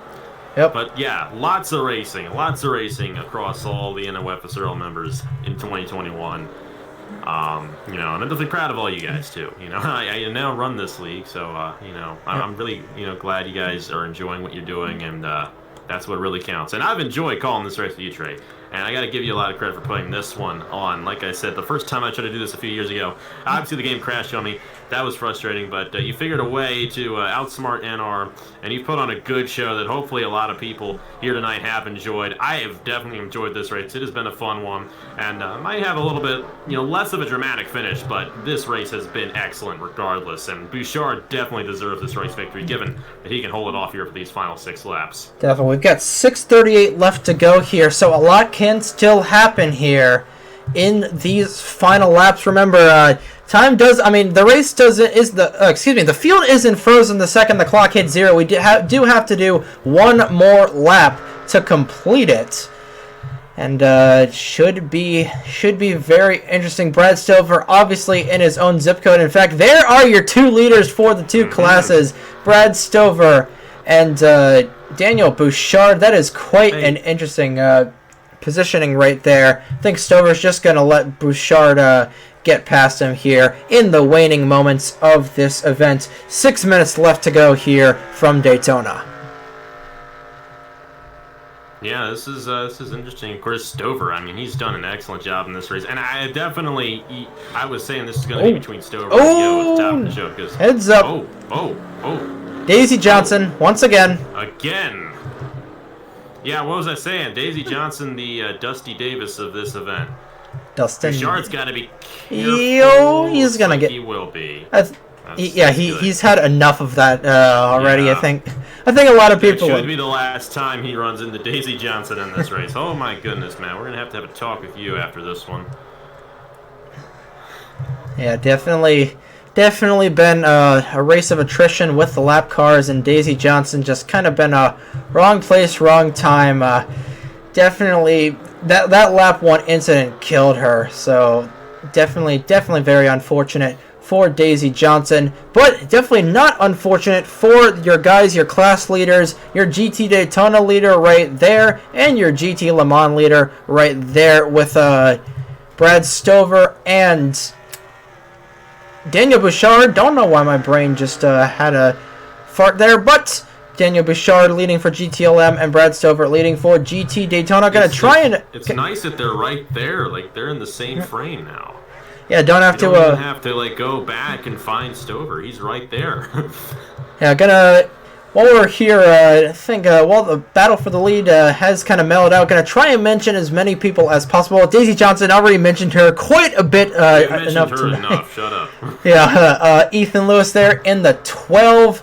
Owen Miles in the 64, currently running second. Actually, this is the battle for second for GTLM between Mike Manford and Owen Miles. I have to check back out on this.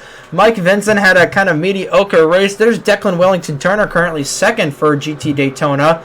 I think he is right in a battle with Brandon Yadell there in the 066. Chase Harris in the 84. Chris Reynolds in the 088. Heartbreaker for that 04 car of Luke Revson in his first shot on NASCAR number 34. Mike Vincent in the 43. 016 of Beverly Creed. 011 of Andrew Williams. 75 of... Yeah, the 075 of Juan Rodriguez has been involved in a lot of incidences. Trey Smith is going to have to be careful trying to get around these guys. Logan Williams in that Boston Red Sox Corvette. Colton Yo has been involved in a lot of instances. Zachary Fitzwaters. Oh, that got close right there between Matt Tuck and Jackson Harrison. Harrison almost getting spun out there as we have 3 minutes left.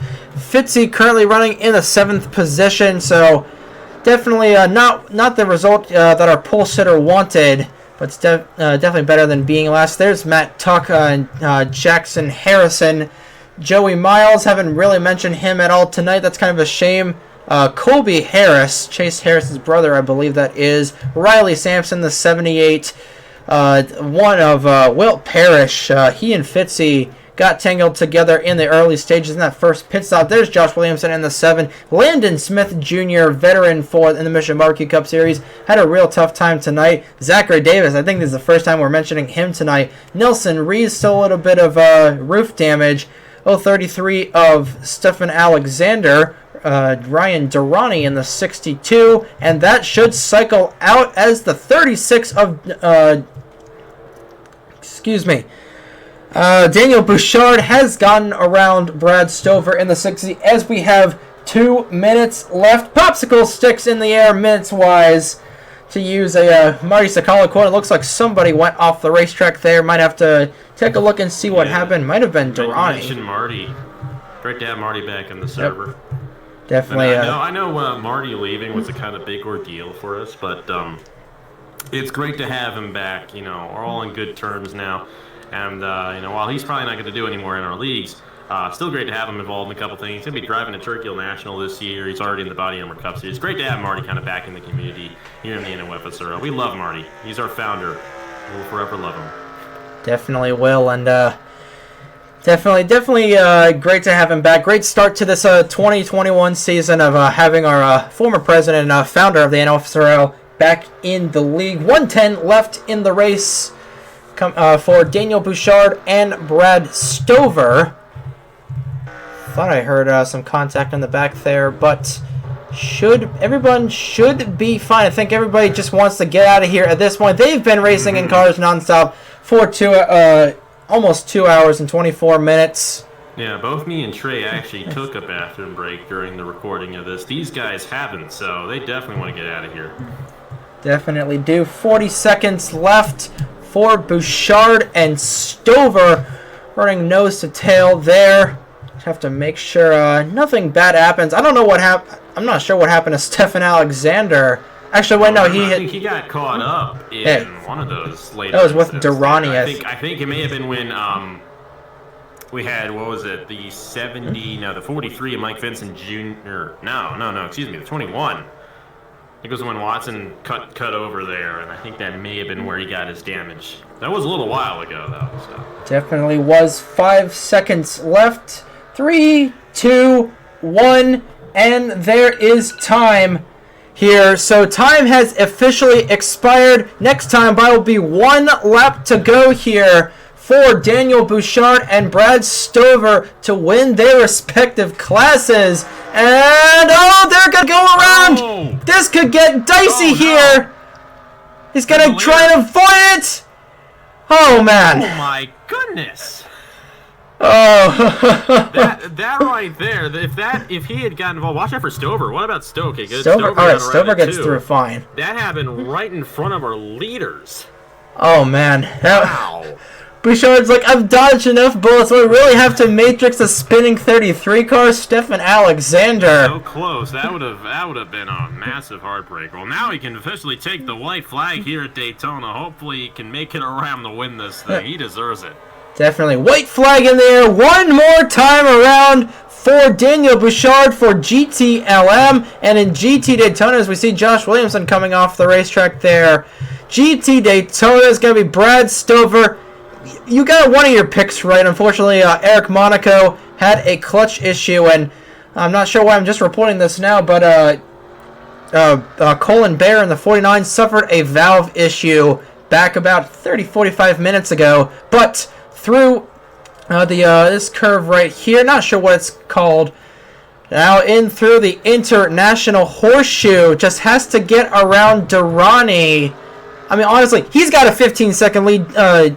Bouchard is in his own zip code. He's practically in his own state right now with the lead he has over the 64 of Owen Miles. But Owen Miles and Mike Manfor definitely put up a great fight. They'll be the other podium guys. But back onto the NASCAR 3 and 4 check and see where the other guys for GT Daytona are. Looks like Declan Wellington Turner and Brendan Yodel are going to be. 72 there. Yep. That's interesting. You know, Wellington Turner had a terrible start to this race, and he's going to end up second. That is impressive right there. Out of the 072, but out of turn 4, NASCAR turn 4, I should say. How about Daniel Bouchard going to pull this one off here at Daytona? Bouchard coming through turn 4, checkered flag in the air. GTLM goes to Daniel Bouchard in the Orbit 36 Corvette. Waiting here, there's Williamson, and coming into the tri-oval, Brad Stover in the number 60 Dodge Viper wins it for GT Daytona. How about that race? Congratulations. Excellent drive by both of those young men.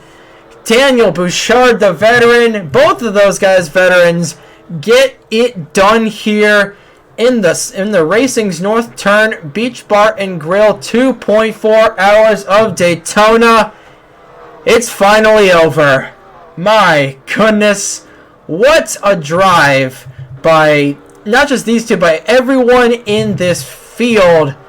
And look at that interval right there. 16 seconds over Owen Miles for Daniel Bouchard. He drove the wheels off that thing.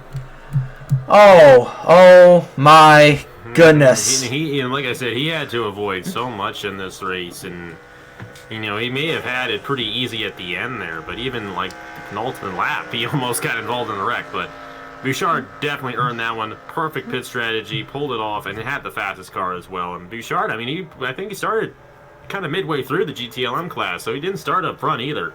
But he definitely earned that one there. How about Brad Stover as well? Stover, I don't think, it didn't feel like Stover dominated the race, but he did. He really had control of that GT Daytona class when he took Roy Ribbleton out earlier on. Ribbleton's not going to be happy with him, and you could just think what it would have been in GT Daytona if Ribbleton actually stayed in the race, but that's the way it rolls. Stover getting it done in Daytona. I got to pick right. How about that? It doesn't happen all day. That doesn't happen every time. Hey, you did jinx Monaco there, unfortunately, and I almost jinxed this whole replay crashing there, but congratulations to both of those guys getting it done here. Yes. We did it. Finally, this event gets concluded here. Going to have your finishing results on your screen here. Just a quick second as a 36 comes down the pit lane into his pit stall. There he goes. So your finishing results here from Daytona in the Racing's North Turn Beach Bar and Grill 2.4 Hours of Daytona, I should say. Daniel Bouchard gets it done. Owen Miles 16 seconds back. Mike Manford, that rounds out your podium for GT Le Mans. Luke Revton, Trey Smith rounds out your top 5. Logan Williams somehow gets 6th in that Boston Red Sox car. Zachary Fitzy gets 7th. Kind of angry about that whole incident on the pit road to begin with, but he claws up to get a top 10 finish. Joey Miles did not mention him at all during the race. Barely mentioned him at all, I should say. He gets 8th. Matt Tuck 9th, and Riley Sampson 10th. Will Parrish 11th. He was the one that made contact with Fitzy on the pit lane earlier. That kind of took both those guys out of contention. Excuse me. Landon Smith Jr. 12th. He was involved. He was the only GTLM car involved in that lap 1 incident, and thankfully he gets through that fine. He salvages a 12th place finish out of that. Nelson Reeves 13th, Ryan Durrani 14th. Those were the cars that were left on the lead lap. Then we get the cars that are all lapped down. Josh Williamson in the 7 rounds out your top 15. And then we get our first GT Daytona driver, your GT Daytona winner in Brad Stover. He finishes 16th. Ethan Lewis and Chase Harris, 17th and 18th. And then from here on out, Zachary Davis, he'll finish 24th. But from here on out, the finishing drivers will be GT Daytona car. Declan Wellington Turner gets 2nd for GT Daytona. Brennan Yodel gets 3rd. Rounds out your top 20. Chris Reynolds gets 21st in that 088. Jackson Harrison in his first start gets 22nd. Colby Harris gets 23rd in the 098. Zachary Davis, the last car on the lead lap for GT Le Mans, in the 24th position. Stefan Alexander, the rookie, rounds out your top 25. Alex Lozano, 26th. Beverly Creed, 27th. Andrew Williams kind of had a really rough day in that 011. He finishes 28th. 29th, Mike Vincent Jr. And 30th is Juan Rodriguez. 31st is Colton Yo. Was 5 laps down, and then Daisy Johnson finishes 32nd, 10 laps down. Definitely the bane of everyone's existence tonight, and she was the last car left on the racetrack. We need to give her an award or something for that. Definitely, and then Benny Watson, 33rd, first car out of the race with a massive lap 71 incident on the front straightaway. Avril Mead 31st retired. Titan Nicholas, unfortunately, didn't mention him at all during the broadcast. Aside from that, in the 009, he finishes 35th. Colin Bear with a valve issue. P36th. Caleb Rose. Cannot see why he retired, but he finishes 37th. The 099. Mitchell Collins, saw what happened to him. He finishes 38th. Eric Monaco with a header issue, not a clutch issue. Excuse me. He finishes 39th. 40th is Stephen Colin. 41st was Carter Joey. And Roy Ribbleton, unfortunately, rounds out the field in 42nd. Those are your official standings here from Daytona in the second 2.4 Hours of Daytona Endurance Special Event. Alex, final thoughts on this race. What a wild and long one we had here from Daytona Road Course. There's just so much to unpack after this one. Absolutely, and I'm not a big fan of being a co-commentator with races. Just, I do so much myself. But this was a race I was really looking forward to, really wanted to see. And wow, I wish I was the one doing it. But no, huge thanks to Trey. He did an excellent job putting this whole thing together. But that was such a fun race here on this Friday night. Nice to have an endurance race play out like that. And even though we didn't have a too memorable finish, that was fun. It was just a great race from top to bottom. And we really thank all of you guys for watching here tonight, having some fun with us here on this Friday night with the NOFSRL. And yeah, there's so much more where that came from this year in the NOFSRL. We have so much racing and all details, like I mentioned earlier on. And yeah, we thank you guys so much. And thanks to Chris for putting this on. And yeah, like I said, February's coming, and that's when things really start kicking in for every series of the NOFSRL. And we're really looking forward to seeing how it all plays out. But yeah, go ahead and subscribe to Trey right here. So much coming up, and this was just the tip of the iceberg.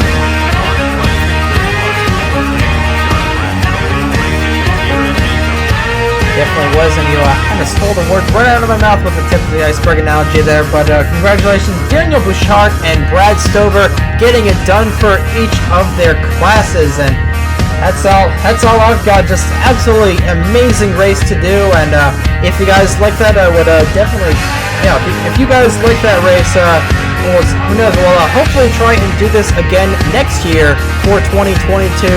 But not the opening race here for NASCAR Nerd 34. Had that with the New Year's 500 over in Neshannock, a little bit south of that. But here, a great first race here at the Daytona International Speedway to, I guess, kind of open up Speed Weeks in a way.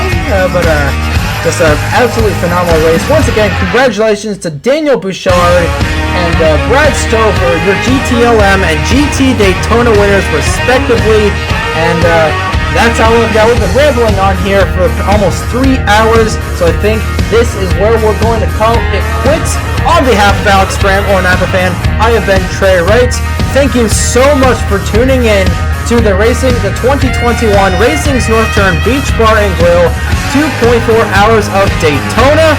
Hopefully we'll see you guys here in Daytona Beach, Florida in the next couple of weeks. Thank you guys, once again, thank you guys so much for watching. Good morning, good afternoon, and a very late good night, ladies and gentlemen, from the Daytona International Speedway. This is NASCAR Nerd 34, signing off.